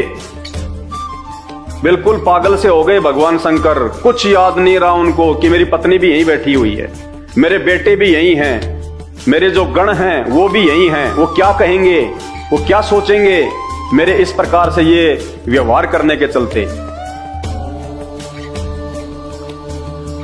उन्हें अपने आप की भी सुध नहीं रही। फिर पास में बैठी हुई अपनी पत्नी सती और गणों की तो याद ही कैसे रहती। वेदव्यास जी कह रहे हैं कि उस मोहिनी के रूप को देख के भगवान शंकर इतने कामुक हो गए, इतने वासना ग्रस्त हो गए, बेसुध हो गए। उनको खुद की अपनी सुध नहीं रही, तो अपने पास में बैठी अपनी पत्नी सती और जो गण उनके साथ में आए थे विष्णु शंकर लोक से, उनकी तो याद ही कहां रहती। अपनी औरत को भी भूल गए भगवान शंकर उस दूसरी औरत के ऊपर आसक्त होके। ये चरित्र हमारे ग्रंथों में इसी भागवत सुधा सागर में 12वें अध्याय में लिखा हुआ है। सवाल करना इन नकली धर्मगुरुओं से, इन भागवत के कथावाचकों से कि तुम इसके ऊपर क्यों नहीं पढ़ाते, इसके ऊपर क्यों तुम ये कथा नहीं सुनाते कि हम जिनको भगवान मान के पूज रहे हैं उनका क्या, उनका जो है वो चाल चलन है। भगवान शंकर को अपनी स्त्री की भी कोई सुध बुध नहीं रही, गणों की तो याद ही कैसे रहती। एक बार मोहिनी के हाथ से उछलकर गेंद थोड़ी दूर चला गया, वह भी उसके पीछे पीछे दौड़ी। उसी समय शंकर जी के देखते देखते वायु ने उनकी झीनी सी साड़ी करदनी के साथ ही उड़ा दी। जो मोहिनी थी वो निवस्त्र हो गई, हवा से उसकी साड़ी हट गई, उसके शरीर से निवस्त्र हो गई। मोहिनी का एक एक अंग बड़ा ही रुचिकर और मनोरम था। लिखने वाले को भी शर्म नहीं आ रही कि मैं क्या लिख रहा हूं। कहते हैं उस सुंदर स्त्री का एक एक अंग बड़ा ही रुचिकर और मनोरम था। अरे ये कामसूत्र की किताब है या फिर ये भागवत है? ये पंडित लोग ये कामसूत्र की कथा करते हैं या फिर भागवत की करते हैं? अगर किसी व्यक्ति का ऐसा चरित्र यदि कोई किसी के सामने बताए, वो उसके घर पे कभी वो जिंदगी में नहीं जाएगा। कोई अपनी बेटी का रिश्ते करने जा रहा है और पड़ोसी आके उसको उस लड़के के चरित्र के बारे में बताए कि साहब ऐसे ऐसे एक समय एक स्त्री आ गई थी हमारे यहाँ और इतनी सुंदर थी, हवा तेज चल रही थी, उसकी साड़ी हट गई, निवस्त्र हो गई और ये लड़का उस समय उसके एक एक अंग को निहारने लग गया, पागल सा हो गया, बेसुध हो गया। वो बाप अपनी बेटी की शादी उसे करेगा क्या? जिंदगी में नहीं करेगा, उस घर में भी नहीं जाएगा और दोबारा। और हम भगवान मान के पूज रहे हैं। देखते जाइए आगे आगे, ये तो शुरुआत है, ट्रेलर है। मोहिनी का एक एक अंग बड़ा ही रुचिकर और मनोरम था, जहां आंखें लग जाती लगी ही रहती। यही नहीं, मन भी वहीं रमण करने लगता। उसको इस दशा में देखकर भगवान शंकर उसकी ओर अत्यंत आकृष्ट हो गए। मोहिनी को नंगा देखकर, निवस्त्र देखकर और भगवान शंकर उसके ऊपर फिदा हो गए। आकृष्ट मानी आकर्षित हो गए, वो फिदा हो गए। उन्हें मोहिनी भी अपने प्रति आसक्त जान पड़ती थी। उसने शंकर जी का विवेक छीन लिया। भाई ध्यान से पढ़ना मेरे हिंदू भाइयों, उस एक स्त्री ने, जिसको हम भगवान कहते हैं कि वो भगवान सबको सद्बुद्धि देता है, सबको वो बुद्धि दे देता है, उस एक स्त्री ने हमारे उस भगवान की बुद्धि छीन ली, उसका विवेक छीन लिया। सोचने समझने की शक्ति भगवान की खत्म। इसीलिए तो आज इस देश का बेड़ा गर्क हो गया है। भगवान शंकर का विवेक छीन लिया उसने, बुद्धि छीन ली भगवान शंकर की। अरे भगवानों की अगर कोई बुद्धि छीन ले तो फिर ये लोक कौन चलाएगा? जीवों को कौन संभालेगा? और जिसकी बुद्धि छीन जाती है उसको पागल कहते हैं। ये शास्त्रों में लिखा हुआ है। एक स्त्री ने, उस स्त्री के रूप ने, और जिसको हम भगवान कहते हैं, सबका उत्पत्तिकर्ता कहते हैं, उस भगवान का विवेक छीन लिया उसकी सुंदरता ने। ये कहां तक के भगवान है? जो भगवान एक स्त्री के ऊपर आसक्त हो जाए वो भगवान नहीं, वो कामी पुरुष होता है। तो एक स्त्री ने भगवान की बुद्धि छीन ली। बस हमारे भगवानों के पास में इतनी ही पावर है कि एक स्त्री ने हमारे भगवान का विवेक छीन लिया, उसकी बुद्धि छीन ली। उसने शंकर जी का विवेक छीन लिया। वे उसके हाव भाव से कामातुर हो गए। कामातुर सेक्स के लिए तैयार हो गए, भावनाओं में बह गए। शुद्ध बुद्ध खोदी भगवान ने। कामातुर का क्या अर्थ होता है आप सब जानते हैं। वासनाग्रस्त हो गए भगवान, शुद्ध बुद्ध खोदी भगवान शंकर ने। कामातुर हो गए, संभोग करने के लिए तैयार हो गए, जबकि पास में खुद की पत्नी बैठी हुई है। क्या सोचा होगा माता सती ने, माता पार्वती ने? क्या इज्जत रही होगी भगवान शंकर की माता सती की नजरों में? खुद की औरत पास में बैठी हुई है और वे एक दूसरी औरत के ऊपर आसक्त हो गए, संभोग के लिए तैयार हो गए। उसके अलावा उनकी दृष्टि कहीं जा ही नहीं रही, उनका विवेक छिन गया। वो भूल गए कि यहां पे मेरी पत्नी भी बैठी हुई है। बस इतनी बुद्धि होती है भगवानों में। अरे इनसे ज्यादा बुद्धि तो एक आम व्यक्ति में होती है, वो भी ऐसी घटिया हरकत नहीं करता। उसको भी समाज का भय होता है, माता पिता का भय होता है कि कल को समाज मेरे विषय में क्या सोचेगा, क्या कहेगा। वो भी सोच समझ के काम करता है। और भगवान तो अपनी ही पत्नी और अपने ही जो सेवादार थे, जो गण थे, उनके सामने ही बेसुध हो गए। उसने शंकर जी का विवेक छीन लिया। वे उसके हाव भाव से कामातुर हो गए और भवानी के सामने ही लज्जा छोड़कर उसकी ओर चल पड़े। भगवानी यानी सती पार्वती भवानी के सामने, अपनी पत्नी के सामने ही लज्जा को छोड़ के, शर्म को छोड़ के और उसकी ओर चल पड़े, मोहिनी के पीछे चल पड़े, अपनी पत्नी को भी छोड़ के। भाइयों, मेरे ऊपर गुस्सा करने का या फिर क्रोध करने का कोई मतलब नहीं है। ये मेरे बाप दादाओं ने नहीं लिखे, ये वेद व्यास जी ने लिखे हैं। और आपके जो महाराज जी हैं, जो ये कथावाचक हैं, ये आपको दिन रात सुनाते हैं। गीता प्रेस गोरखपुर वालों ने इसको छापा है, उनके मोबाइल नंबर भी हैं, फोन नंबर भी हैं, ईमेल भी हैं, उनसे संपर्क करना कि अगर ये गलत है तो तुमने क्यों छापा। फिर वो आपको जवाब देंगे ये गलत है या सही है। आगे पढ़िए। मोहिनी वस्त्रहीन तो पहले ही हो चुकी थी, यानी नंगी तो पहले ही हो चुकी थी वो। शंकर जी को अपनी ओर आता देख बहुत लज्जित हो गई। वह एक वृक्ष से दूसरे वृक्ष की आड़ में जाकर छिप जाती और हंसने लगती, परंतु कहीं ठहरती न थी।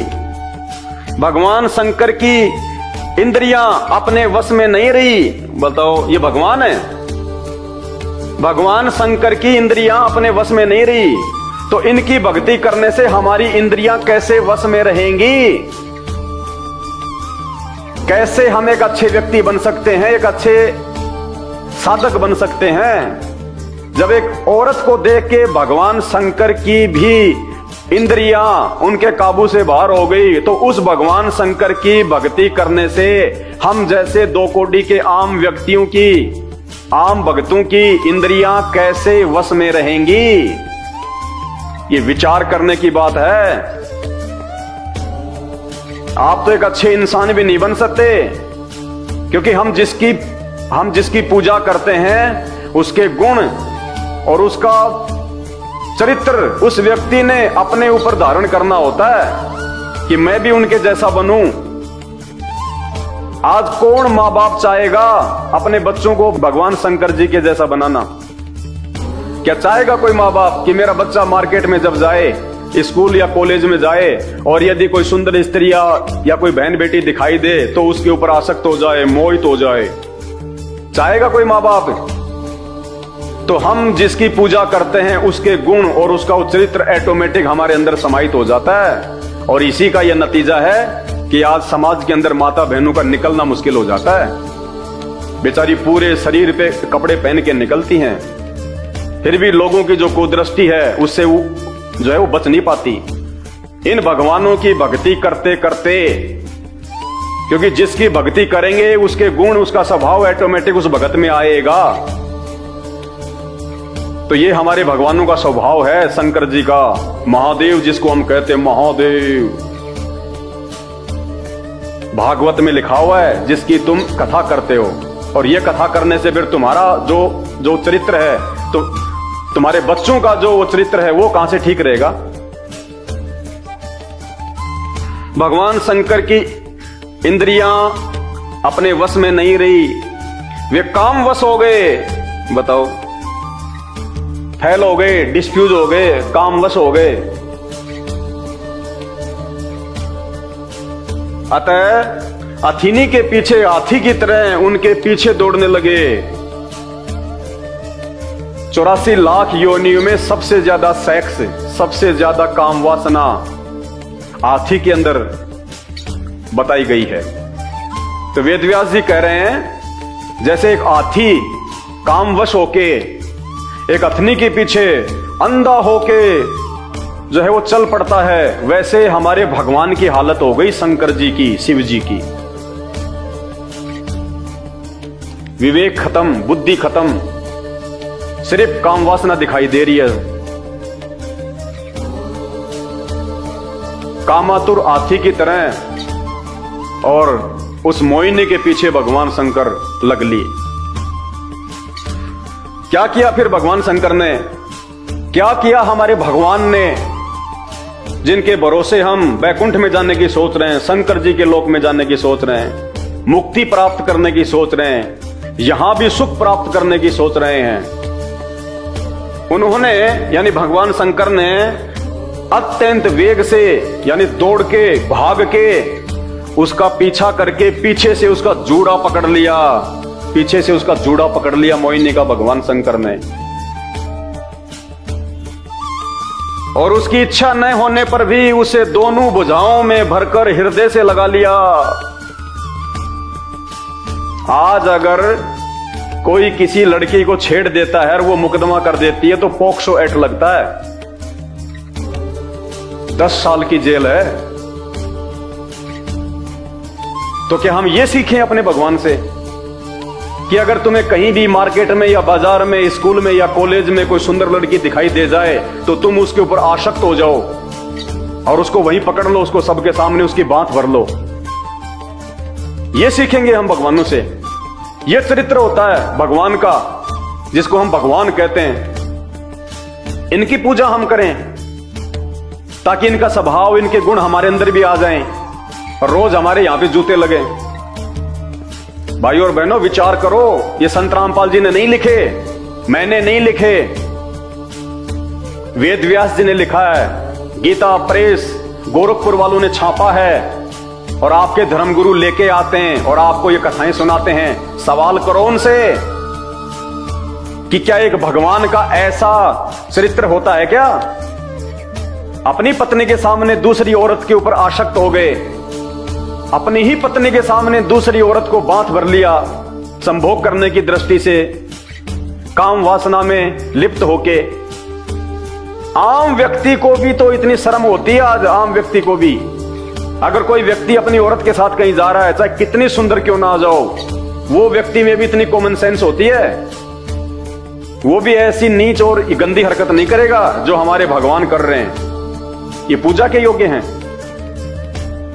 जीवन बर्बाद कर देंगे ये नकली संत महात्मा शंकराचार्य गुरु, ये कथावाचक आपका जीवन बर्बाद। समय रहते संत रामपाल जी के सत्संग सुनना शुरू कर दो, ये मानव जीवन व्यर्थ हो जाएगा। वरना यूट्यूब पे जाके सर्च करो सृष्टि रचना संत रामपाल जी भगवान, अगर अपना जीवन बचाना चाहते हो तो। वरना इनकी पूजा करके इनके जैसे ही बनोगे, इनके जैसे ही आज समाज बन भी रहा है। बात बात पे झगड़ा, क्रोध, लड़ाई, ये काम वासना, माता बहनों को गंदी नजरों से देखना। अगर भगवान ऐसा करेगा तो भगत क्या करेगा?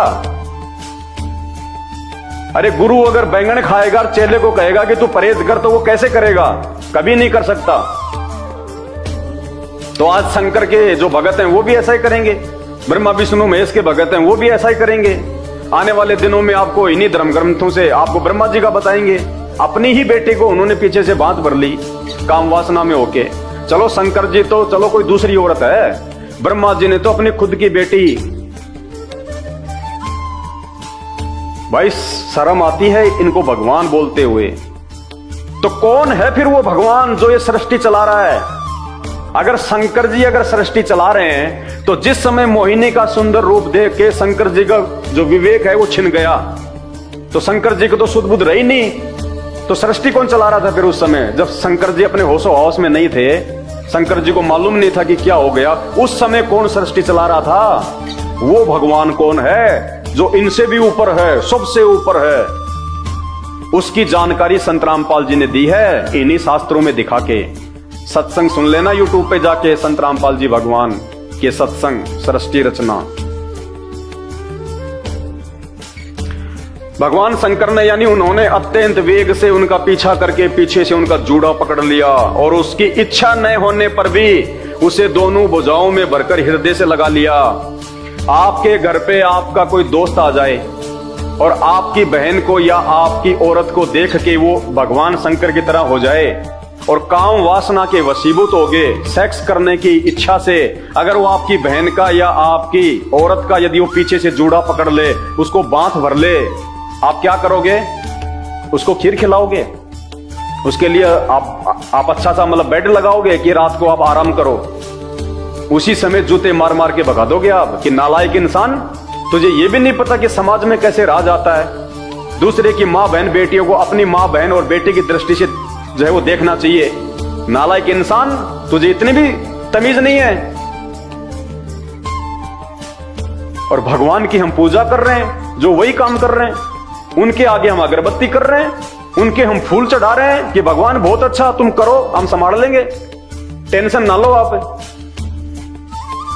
क्यों? क्योंकि आज तक हमारे को इन भगवानों का यह चरित्र इन्हीं शास्त्रों से इन नकलियों ने नहीं दिखाया। इन नकली शास्त्रियों ने, पंडितों ने, ब्राह्मणों ने, इन कथावाचकों ने, शंकराचार्यों ने हमारे को यह सच्चाई नहीं बताई। इन भगवानों की पार्ट 2, केवल पार्ट 1 पढ़ाया हमारे को। मीठी मीठी कथा कहानियां भिलनी राम की, सुदामा श्री कृष्ण जी की मीठी मीठी कहानी सुना सुना के दान पेटियां भरी। ये पार्ट 2 ये नहीं दिखाया, सच्चाई नहीं दिखाई, सिक्के का दूसरा पहलू नहीं दिखाया।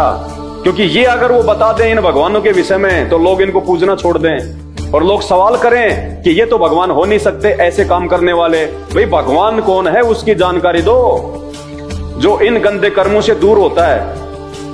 अरे भगवान भी अगर ये संभोग करेगा, वासना में अगर वो लिप्त रहेगा, किसी भी माँ बहन बेटी को देख के अगर उसको पीछे से बांध भर लेगा, वो भगवान काहे का?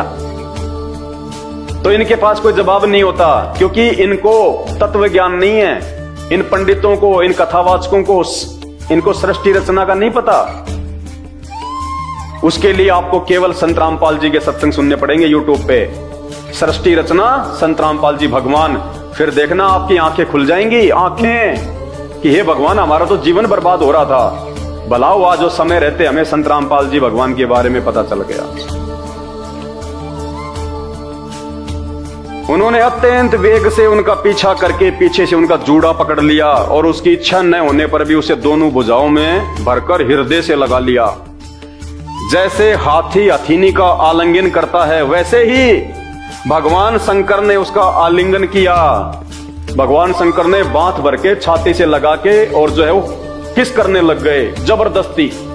आलिंगन का मतलब किस करना, काम वासना के वशीभूत होके। ये भी नहीं विचार किया कि मेरी पत्नी क्या कहेगी, मेरे बच्चे क्या कहेंगे। किन भगवानों को भगवान मान के भाई साहब हम मुक्ति सोच रहे हैं? ये आप और हमारे जैसे ही हैं। जैसे गांव का एक व्यक्ति 4 वोट लेके और वो मंत्री बन जाए तो उसके हाथ में पावर आ जाती है वो हमारे गांव का ही, हमारे जैसा ही है, बस वो शक्ति उसके हाथ में आ गई। तो ये भगवान शंकर, ब्रह्मा, विष्णु, महेश और देवता, ये भी इंसानी थे, ये भी 84 लाख योनियों में हैं। जब इनका कभी मानव जन्म हुआ था, इन्होंने कोई अच्छी भक्ति की थी, दान पुण्य इन्होंने ठीक ठाक किए थे, जिस कारण से वो भक्ति के प्रभाव से, वो बल से, वो पावर से आज इनको ये पोस्ट मिली हुई है। और जैसे इनकी भक्ति समाप्त होगी, ये भक्ति समाप्त करने के तो लक्षण नहीं है, जैसे इनकी भक्ति समाप्त होगी फिर ये यहीं आएंगे 84 लाख योनियों में। तो ये भी हमारे जैसे ही हैं। लेकिन ये चरित्र देखो, अगर भगवान का ऐसा चरित्र होगा तो भक्ति कौन करेगा? भाई कोई मूर्ख कर सकता है, समझदार व्यक्ति उसकी भक्ति नहीं करेगा जिसका ये चरित्र हो। ऐसे चरित्र वाले को तो लोग अपने जो है वो घर में भी नहीं घुसने दे, अपनी मां बहन बेटियों से दूर रखते हैं, और हम इनको भगवान मान के पूज रहे हैं। भाई विचार करने की बात है। जैसे हाथी हथीनी का आलिंगन करता है, वैसे ही भगवान शंकर ने उसका आलिंगन किया, किस करना शुरू कर दिया।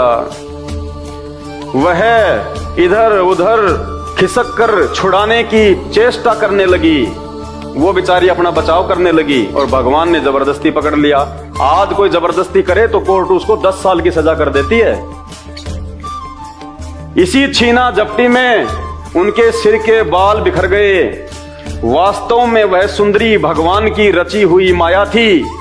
कौन थी वो सुंदरी? भगवान की रची हुई माया।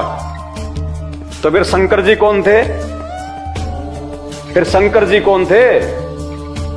जब वो मोहिनी भगवान की रची हुई माया थी तो फिर शंकर जी कौन थे? फिर शंकर जी तो भगवान हुए नहीं। जो शंकर जी किसी और भगवान की रची हुई माया पे आसक्त हो गए तो वो भगवान कौन है भाई?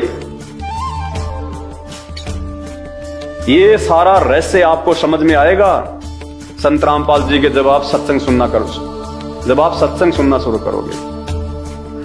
वास्तव में वह सुंदरी भगवान की रची हुई माया थी। इससे उसने किसी प्रकार शंकर जी से भुजा पास से अपने को छुड़ा लिया। बड़ी मशक्कत करके बेचारी मोहिनी ने शंकर जी को अपनी भुजाओं से छुड़ा लिया। अब बताओ, ये तो समर्थ भी नहीं है। अरे यहां कोई पहलवान अगर किसी औरत को पकड़ ले तो वो छुड़ा नहीं सकती। और शंकर भगवान, जिसको हम भगवान कहते हैं, महेश्वर, पावरफुल, और एक औरत उस भगवान से अपने आप को छुड़ा के भाग गई, जबकि भगवान ने तो जबरदस्ती पकड़ रखा था ढंग से।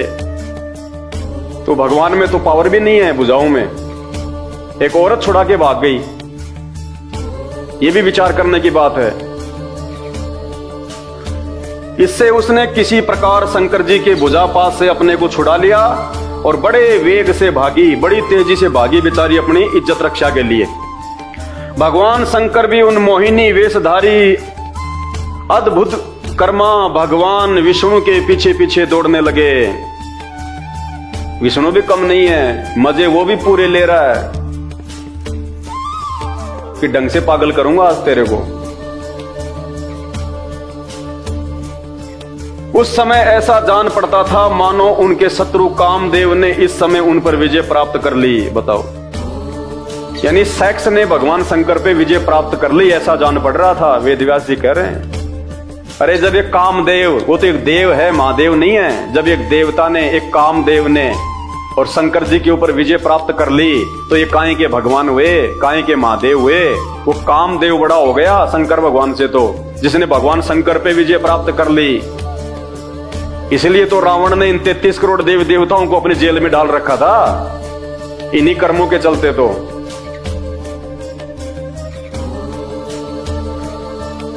कामुक हथनी के पीछे दौड़ने वाले मदोन्नत हाथी के समान वे मोहिनी के पीछे पीछे दौड़ रहे थे। फिर भी भगवान पीछे पीछे हो लिए उसके। यद्यपि अब देखना पुण्यात्माओं, बोलते हुए भी हमें शर्म आएगी, इसलिए मैं हाथ जोड़ के विनती करता हूं, सुनने का प्रयास जरूर करो ताकि आपकी आंखें खुलें कि ऐसे ऐसे कर्म करने वाले भगवान नहीं हो सकते। आपको उस भगवान की आवश्यकता है, स्त्री जिसके आसपास भी नहीं होती, काम वासना जिसके आसपास भी नहीं होती, जिस भगवान के ऊपर ना कोई देव, ना महादेव, ना काम वासना कोई भी विजय प्राप्त ना कर सके। आज इस पूरी पृथ्वी पे वो भगवान, वो परमात्मा संत रामपाल जी हैं। जब तक आप उनका सत्संग नहीं सुनेंगे तब तक आप उनके जीवन के विषय में भी कुछ नहीं जान पाएंगे। भ्रमित करने वाले आपको बहुत करेंगे, लेकिन शास्त्रों में जो सच्चाई है, जो उन्होंने आज आके बताई है, ये भगवान के अलावा कोई दूसरा नहीं बता सकता। क्या किया फिर भगवान शंकर ने? भगवान शंकर का वीर्य अमोघ है, फिर भी मोहिनी की माया से वह संखलित हो गया। इससे घटिया और चरित्र नहीं हो सकता। लेखक कह रहा कि वैसे तो भगवान शंकर का जो वीर्य होता है वो बहुत ज्यादा वो पावरफुल है, अमोघ है, लेकिन उस मोहिनी के रूप को देख के भगवान शंकर का वीर्यपात हो गया। कपड़ों में जैसे रात्रि को सौपन दोष हो जाता है, जब रात्रि में ऐसा कोई सौपन आता है और आदमी का जब वीर्यपात हो जाता है, ये हालत हमारे भगवान की, शंकर जी की। उस मोहिनी के रूप को ही देख के, उसकी सुंदरता को देख के, और भगवान शंकर का उसके कपड़ों में वीर्यपात हो गया। इतने कामातुर हो गए, इतने काम वासना में चले गए, ये भी नहीं ख्याल किया कि सामने मेरी औरत बैठी हुई है, मेरे बच्चे बैठे हुए हैं, मेरे गण बैठे हुए हैं। भला हो जिन्होंने ये शास्त्रों में सच्चाई लिख दी और आज आप और हमारी आंखें खोलने के लिए पर्याप्त है। अगर भगवान इतना ही कमजोर है तो कहां से मुक्ति कर देगा हमारी? अरे ये भागवत सुनने से आपके अंदर काम वासना जागेगी या फिर कोई भक्ति के प्रति आपकी रुचि बनेगी? अगर ये चरित्र पढ़ेंगे तो क्या होगा? आप कहोगे अपने बच्चों को कि तुम्हारे को भगवान शंकर के जैसा बनना चाहिए। कोई माँ बाप नहीं चाहेगा कि मेरा बेटा भगवान शंकर के जैसा बने। ये हालत है।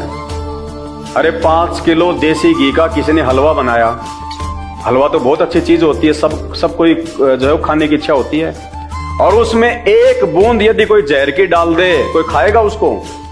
कोई नहीं खाएगा। कोई मूर्ख खाएगा या कोई बिल्कुल जो पागल होगा वो खाएगा, जिसको जहर का नहीं पता।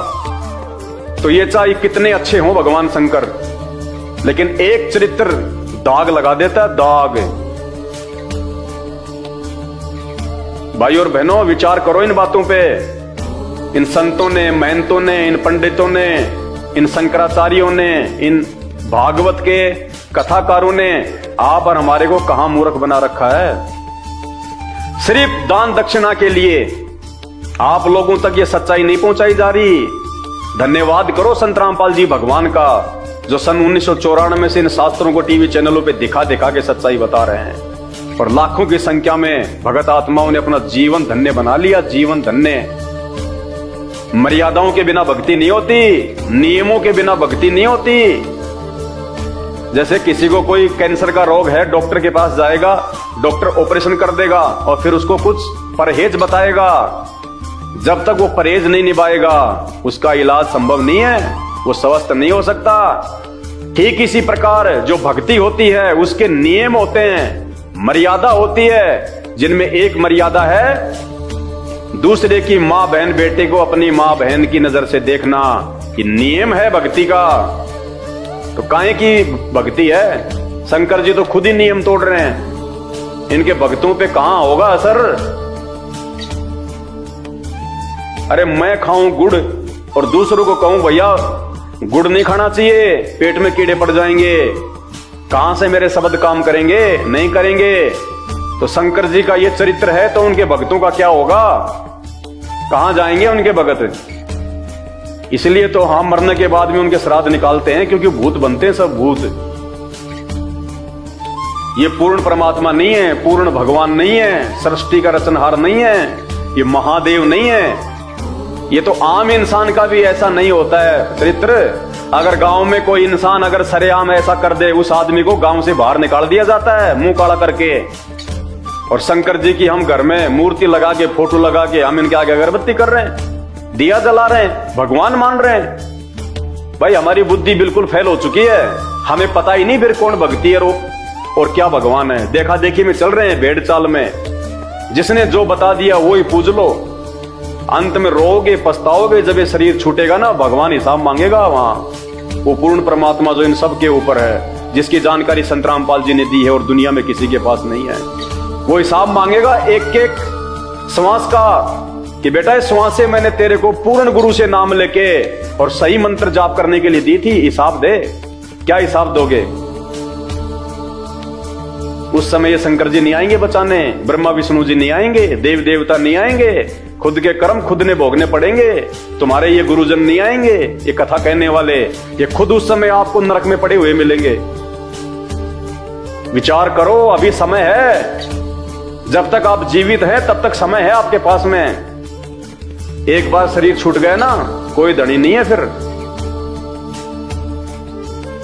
भगवान शंकर का वीर्य अमोघ है, फिर भी मोहिनी की माया से वह संकलित हो गया।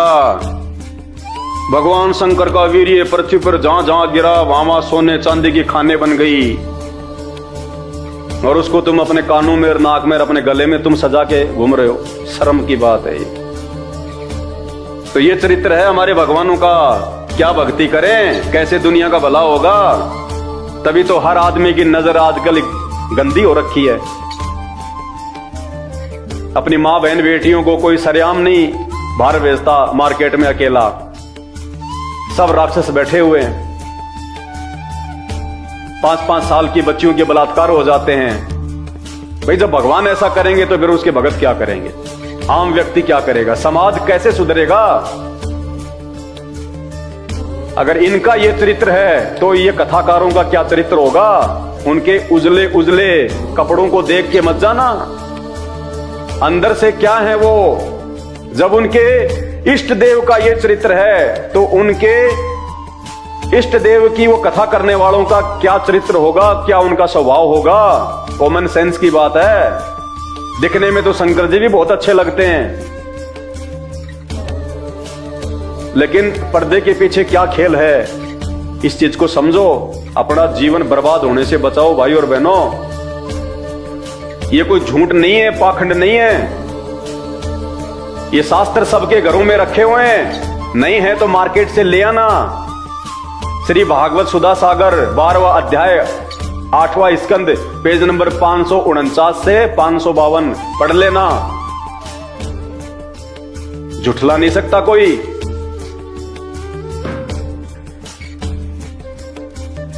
फिर क्या कहा सुखदेव जी ने, हे परीक्षित, वीर्यपात हो जाने के बाद उन्हें अपनी स्मृति हुई। उन्होंने देखा कि अरे भगवान की माया तो मुझे खूब छकाया। कहते हैं वो वीर्यपात होने के बाद में भगवान का जो बुद्धि थी, जो विवेक थी, वापस उनके खोपड़ी में आई और उन्होंने कहा कि अरे ये क्या कर दिया मैंने, ओ हो, भगवान ने तो मुझे बड़ा मूर्ख बनाया। अरे वीर्यपात होने के बाद तो आम व्यक्ति की बुद्धि भी ठिकाने आ जाती है, तो भगवान की आ गई तो जो है कौन सी बड़ी बात हो गई। यहां काम वासना में आदमी जो है दूसरे की औरतों का बलात्कार कर देते हैं जबरदस्ती। बलात्कार के मुकदमे बहुत हो रहे हैं। वो कर तो देते हैं बलात्कार, लेकिन वो बलात्कार होने के बाद में फिर उनकी बुद्धि ठिकाने आ जाती है जब पुलिस के डंडे पड़ते हैं, जब उनको जेल होती है तब। फिर तो इंसानों की भी आ जाती है बुद्धि ठिकाने। कहते हैं फिर बाद में भगवान की स्मृति वापस आ गई। वो पहले कहां चली गई थी, ब्रह्मांड में चली गई थी। वो भगवान ही था तो भगवान की बुद्धि कहां चली गई, और जिसकी बुद्धि जिसकी खोपड़ी से बाहर चली गई वो भगवान कहां हुआ फिर। तो विचार करो भाइयों, जागो। ये शास्त्र और ये शिक्षा, आज से पहले ये शास्त्र हिंदी में अनुवादित नहीं थे। आज से पहले एक ब्राह्मणों के अलावा दूसरों को शिक्षा ग्रहण करने का अधिकार नहीं था। ये उस पूर्ण परमात्मा की हमारे ऊपर मेहर हुई है, जो मालिक ने हमारे को पढ़ाया लिखाया और ये शास्त्रों का हर भाषा में अनुवाद कर दिया, ताकि आज कोई भी धर्मगुरु हमारे को मूर्ख नहीं बना सके इन शास्त्रों को सुना के। तुरंत हम उनसे सवाल करें कि क्या बता रहा भाई, कौन सा भगवान, क्या भगवान, ये भगवानों का चरित्र है क्या, ऐसे होते हैं क्या भगवान? ऐसे तो हम लोग बिना भक्ति के ठीक है। फिर ये कथा सुनाएंगे हम अपने बच्चों को, अपनी माताओं को, अपनी बहनों को, जो तुम्हारे को भी सुनाने में शर्म आ रही है। ऐसा गंदा चरित्र होता है भगवानों का। जागो जागो, समय निकलता जा रहा हाथ से। ये धर्मगुरु नहीं बचाएंगे धर्मराज के दरबार से। उल्टा लटकाया जाएगा, नरक में ठोका जाएगा, फिर 84 लाख योनियों में गधे कुत्ते। आज आप कितने सुखी हो, फिर गधे कुत्ते बन के कहां पे तुम्हारे को सुख होगा। वीर्यपात हो जाने के बाद उन्हें अपनी स्मृति हुई। उन्होंने देखा कि अरे भगवान की माया तो मुझे खूब छुकाया। वे तुरंत उस दुखद प्रसंग से अलग हो गए। इसके बाद आत्म स्वरूप सर्वात्मा भगवान की ये महिमा जानकर उन्हें कोई आश्चर्य नहीं हुआ। इतना घटिया काम करने के बाद भी उनको शर्म नहीं आई। कहने का मतलब ये है इसका। आगे देखिए, सुखदेव जी कहते हैं, प्रिय परीक्षित, मैंने विष्णु भगवान की यह ऐश्वर्य पूर्ण लीला तुमको सुनाई। अब इसमें खाक ऐश्वर्य पूर्ण है, क्या है इसमें ऐसा महान है? ये तो शर्मिंदा होने की बात है। और ये कहने कि मैंने तुम्हें भगवान विष्णु की ऐश्वर्य पूर्ण कथा सुनाई। भाइयों विचार करो। सुखदेव जी कहते हैं, प्रिय परीक्षित, मैंने विष्णु भगवान की यह ऐश्वर्य पूर्ण लीला तुमको सुनाई, जिसमें समुद्र मंथन के समय अपनी पीठ पर मंदराचल धारण करने वाले भगवान का वर्णन है। जो पुरुष बार बार इसका कीर्तन और श्रवण करता है, उसका उद्योग कभी और कभी निष्फल नहीं होता। बताओ, कहते हैं जो व्यक्ति इस कथा को बार बार सुनेगा और सुनाएगा, उसका काम धंधा बहुत अच्छा चलेगा। जूते पड़ेंगे, जूते। आप सुना के दिखा दो यहां पे रोड पे तुम खड़े होके, जैसे ये दास अपने गुरुदेव के आशीर्वाद से तुमको सुना रहा है, तुम रोड पे खड़े होके सुना दो, जूते पड़ेंगे, जूते। और अगर इस कथा के सुनने से और इसका कीर्तन करने से अगर काम धंधा बहुत अच्छा चले, तो ये पंडित क्या तुम्हारा काम धंधा अच्छा चलता हुआ देखना नहीं चाहते क्या? ये पंडित क्यों नहीं सुनाते तुम्हें ये कथा? जब इस कथा के सुनने और कहने से अगर अगर इतना लाभ है तो ये पंडित क्यों नहीं सुनाते तुम्हें कथा, ये ब्राह्मण क्यों नहीं सुनाते, ये कथावाचक क्यों नहीं सुनाते, ये शंकराचार्य क्यों नहीं सुनाते? क्योंकि उनको भी शर्म आती है जब ये सुनाते हैं तब। और कह रहे हैं ये कथा की सुनने से, ये कीर्तन करने से सारी इच्छाएं पूरी हो जाएंगी, उद्योग बहुत अच्छा चलेगा। ऐसे मूर्ख बनाया जा रहा है हमें, क्योंकि सुखदेव को फिर ऊपर कोई भगवान नजर नहीं आता। उसको भी पता था इन बातों का कि ऐसे जो है वो चरित्र वाला भगवान नहीं हो सकता, लेकिन सुखदेव को उनसे ऊपर दूसरे भगवानों की भी तो जानकारी नहीं। वो जानकारी संत रामपाल जी ने दी आज आके। एकमात्र संत रामपाल जी हैं जो ये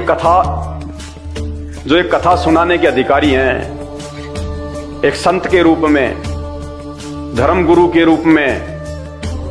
अरे जब द्वापर में कोई ये कथा कहने का अधिकारी नहीं था, सबने हाथ खड़े कर दिए, और आज ये ले लेके बड़े बड़े पंडाल लगा लगा के माइक और ये कथा करते फिरते हैं। ये जीवन बर्बाद कर रहे हैं, समाज का जीवन बर्बाद। ये अधिकारी नहीं है, ये भी मरने के बाद में सूअर बनेंगे, ये गधे कुत्ते बनेंगे, 84 लाख योनियों में जाएंगे।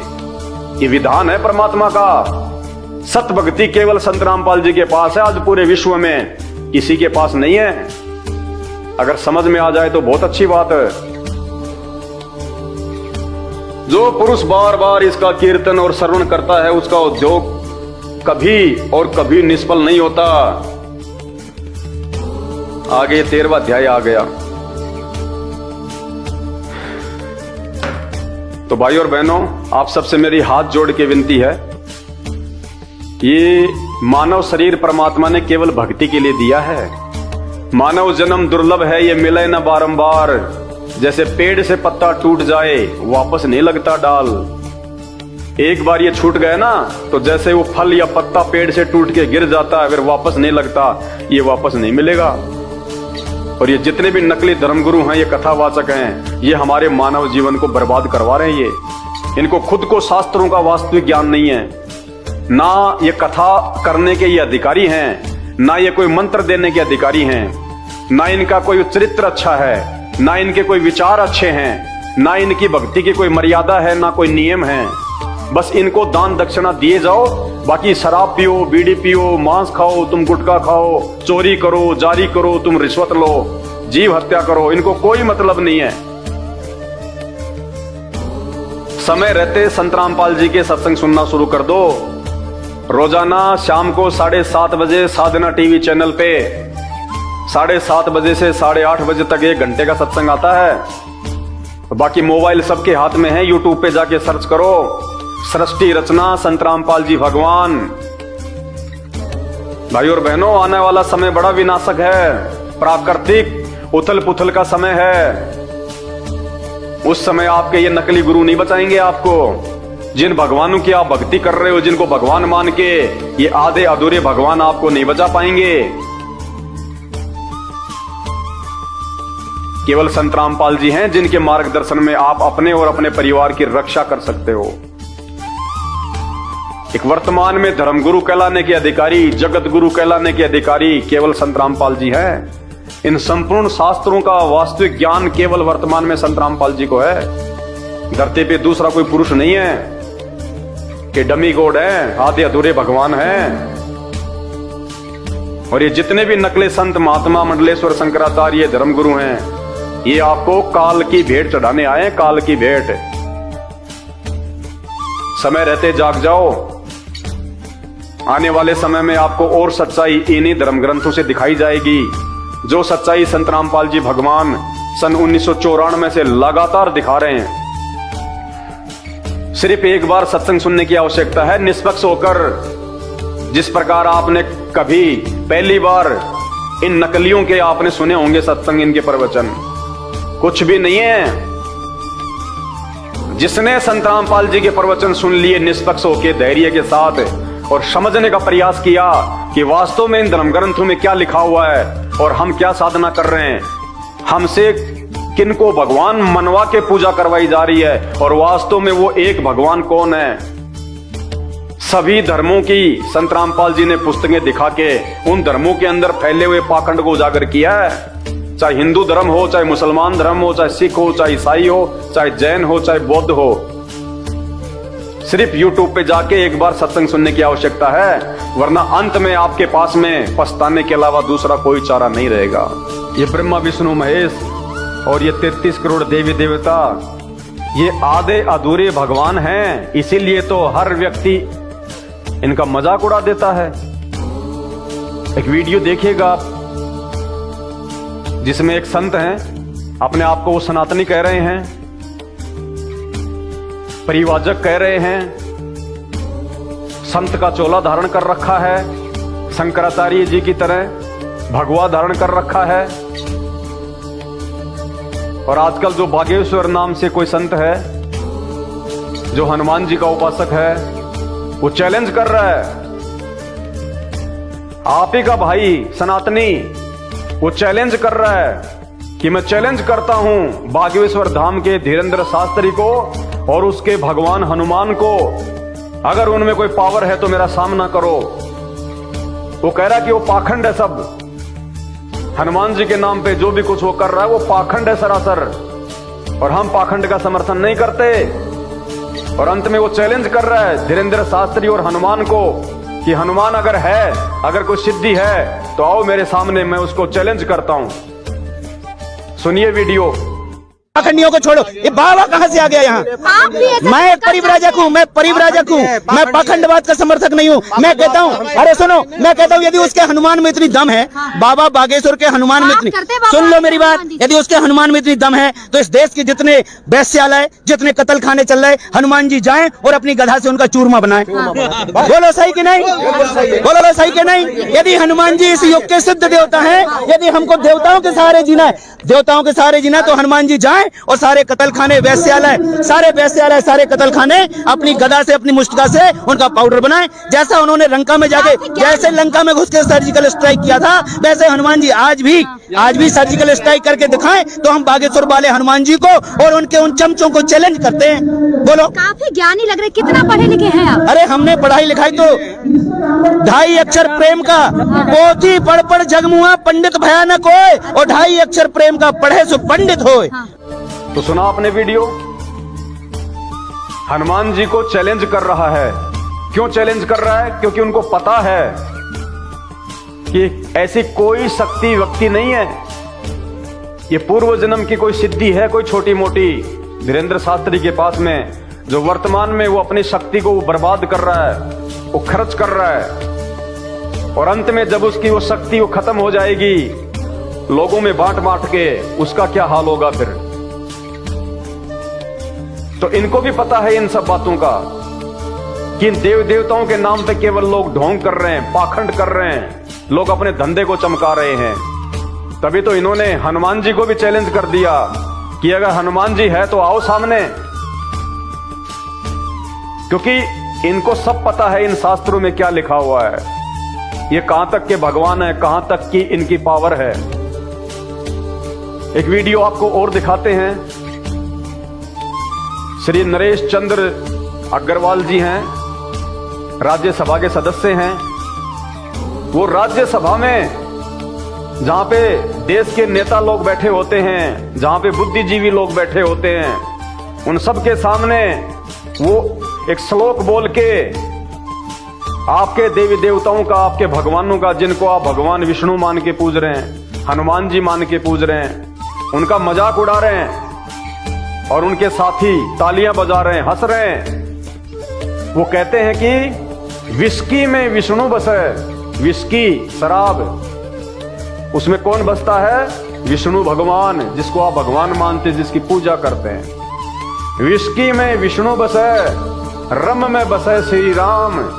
रम के अंदर जो आर्मी में मिलती थी पहले रम की बोतल, उसमें कौन बसते हैं? आपके श्री राम, जिनके नाम पे आप देश को हिंदू राष्ट्र घोषित करना चाहते हैं, सनातन का नारा लगाते हैं, घर घर में जिनकी पूजा करते हैं आप, कहते हैं वो तो दारू में बसते हैं, रम में।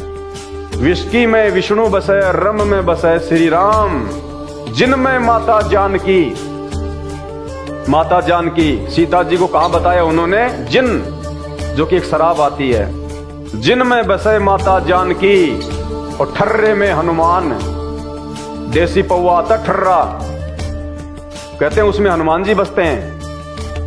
बोलो सियावर रामचंद्र की जय। सुनिए भाई साहब का वीडियो।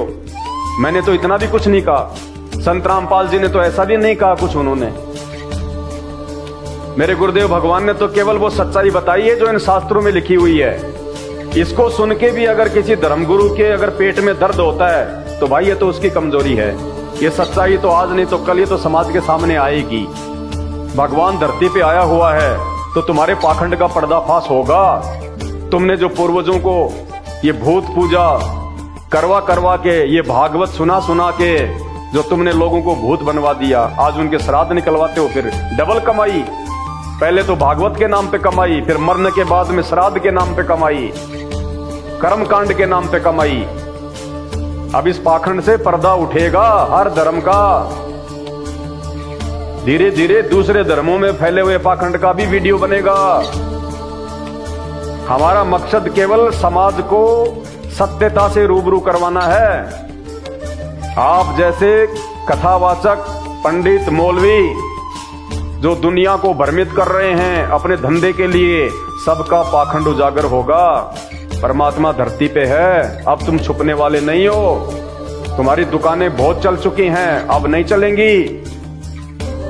तो सुनिए भाई साहब का वीडियो और उसके बाद विचार करना कि आपके भगवानों की समाज में कहां तक इज्जत है। विस्की में विष्णु बसे, रम में बसे श्री राम, और जिन में माता जानकी, और ठर्रे में हनुमान। क्योंकि इन भगवानों का जो है वो चरित्र शास्त्रों में है। इसलिए श्रीमान नरेश चंद्र अग्रवाल जी को भी बोलने में कोई शर्म नहीं आई, क्योंकि उनको पता है, उन्होंने कहीं से पढ़ लिए होंगे शास्त्र, किसी ने बता दिया होगा कि ये कहां तक के भगवान हैं, क्या इनका जो है वो चरित्र है।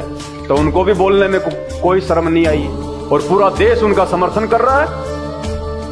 राज्यसभा में जितने भी लोग बैठे हुए हैं जो उनकी बातों पे तालियां बजा रहे हैं, हंस रहे हैं, तो उनका समर्थन कर रहे हैं। तो ये सच्चाई है भगवानों की। सुनिए पहले उनका वीडियो। विस्की में विष्णु बसे, विस्की में विष्णु बसे, रम में श्री राम, जिनमें माता जानकी, और ठर्रे में हनुमान, सियावर रामचंद्र की जय। जबकि मैंने तो अपने गुरुदेव भगवान के आशीर्वाद से आपको वो सच्चाई बताई है जिसको कोई झुठला नहीं सकता। इन भगवानों का जो चरित्र है वो इन्हीं शास्त्रों में लिखा हुआ है। आपको सिर्फ दर्शन करवाए हैं कि महापुरुषों अंधे होके मत चलो। अंधविश्वास करना है तो पहले किसी भी चीज को जांच के, सोच समझ के, परख के करो, किसी के कहने मात्र से नहीं। दाढ़ी में लगा के कोई काला तेल और बढ़ा के बाल और बैठ जाए भागवत की कथा करने, उसको पूर्ण ज्ञानी मान के अपने आप को समर्पित मत करो। आप खुद भी आंखें खोलो, ये आपके जीवन का फैसला है। कल को जो सजा मिलेगी वो आपको मिलेगी धर्मराज के दरबार में। वो अपनी भोगेगा, तुम अपनी भोगोगे, बचाने कोई नहीं आएगा। तो भक्ति का जो विधान है, भक्ति का जो संविधान है कि कौन भगवान है, क्या भक्ति है, भगवान कहाँ है, वो कैसा है, उसके गुण क्या हैं, उसका चरित्र क्या है, सभी भगवानों का इन्हीं शास्त्रों में लिखा हुआ है। गीता, वेद, कुरान, पुराण, बाइबल, 6 शास्त्र। और ये सारे शास्त्र आज संत रामपाल जी पढ़ा रहे हैं, उंगली रख रख के आप लोगों को जगा रहे हैं। जो आप इन नकली ज्ञानहीन धर्मगुरुओं के पीछे अपना जीवन बर्बाद कर रहे हो, तो जागो भाई बहनों, जागो। समय बहुत कम है, पछताने के अलावा फिर कुछ नहीं मिलेगा। आपका सौभाग्य है जो आपको ये जानकारियां मिल रही हैं। ये जानकारियां कोई नहीं बताएगा, या तो संत रामपाल जी बता सकते हैं, या फिर उनके ज्ञान से जो परिचित हो जाएगा वो बता सकता है। हर किसी की औकात और हिम्मत नहीं है ये सच्चाई बताने की। ये महान परोपकार का कार्य है,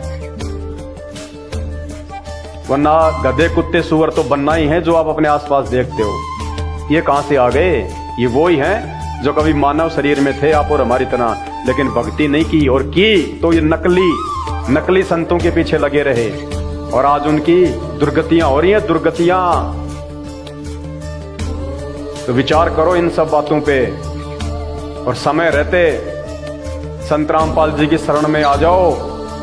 उससे पहले उनके सत्संग सुनो, अच्छे से समझो, पहले अध्यात्म को पहचानो, पहले भगवान कौन है। आज तक तुम्हें ये नकली धर्मगुरु ये नहीं बता सके कि एक भगवान कौन है, एक परमात्मा नहीं बता सके तुम्हें शास्त्रों से निकाल के। तुम्हारे को भूत भैरव की पूजा करवा दी, देवी देवताओं की जो है वो पूजा करवा दी, जिनको रावण ने अपनी जेल में डाल रखा था। वो तुम्हारा कहां से मोक्ष कर देंगे? विचार करो इन बातों पे। तो हाथ जोड़ के विनती है, मैं केवल आपको समझा सकता हूं, आपसे विनती कर सकता हूं। मानना या ना मानना ये आपके अपने बुद्धि विवेक के ऊपर है। वीडियो को ज्यादा से ज्यादा शेयर करें। बंदी छोड़ सतगुरु रामपाल जी भगवान की जय हो।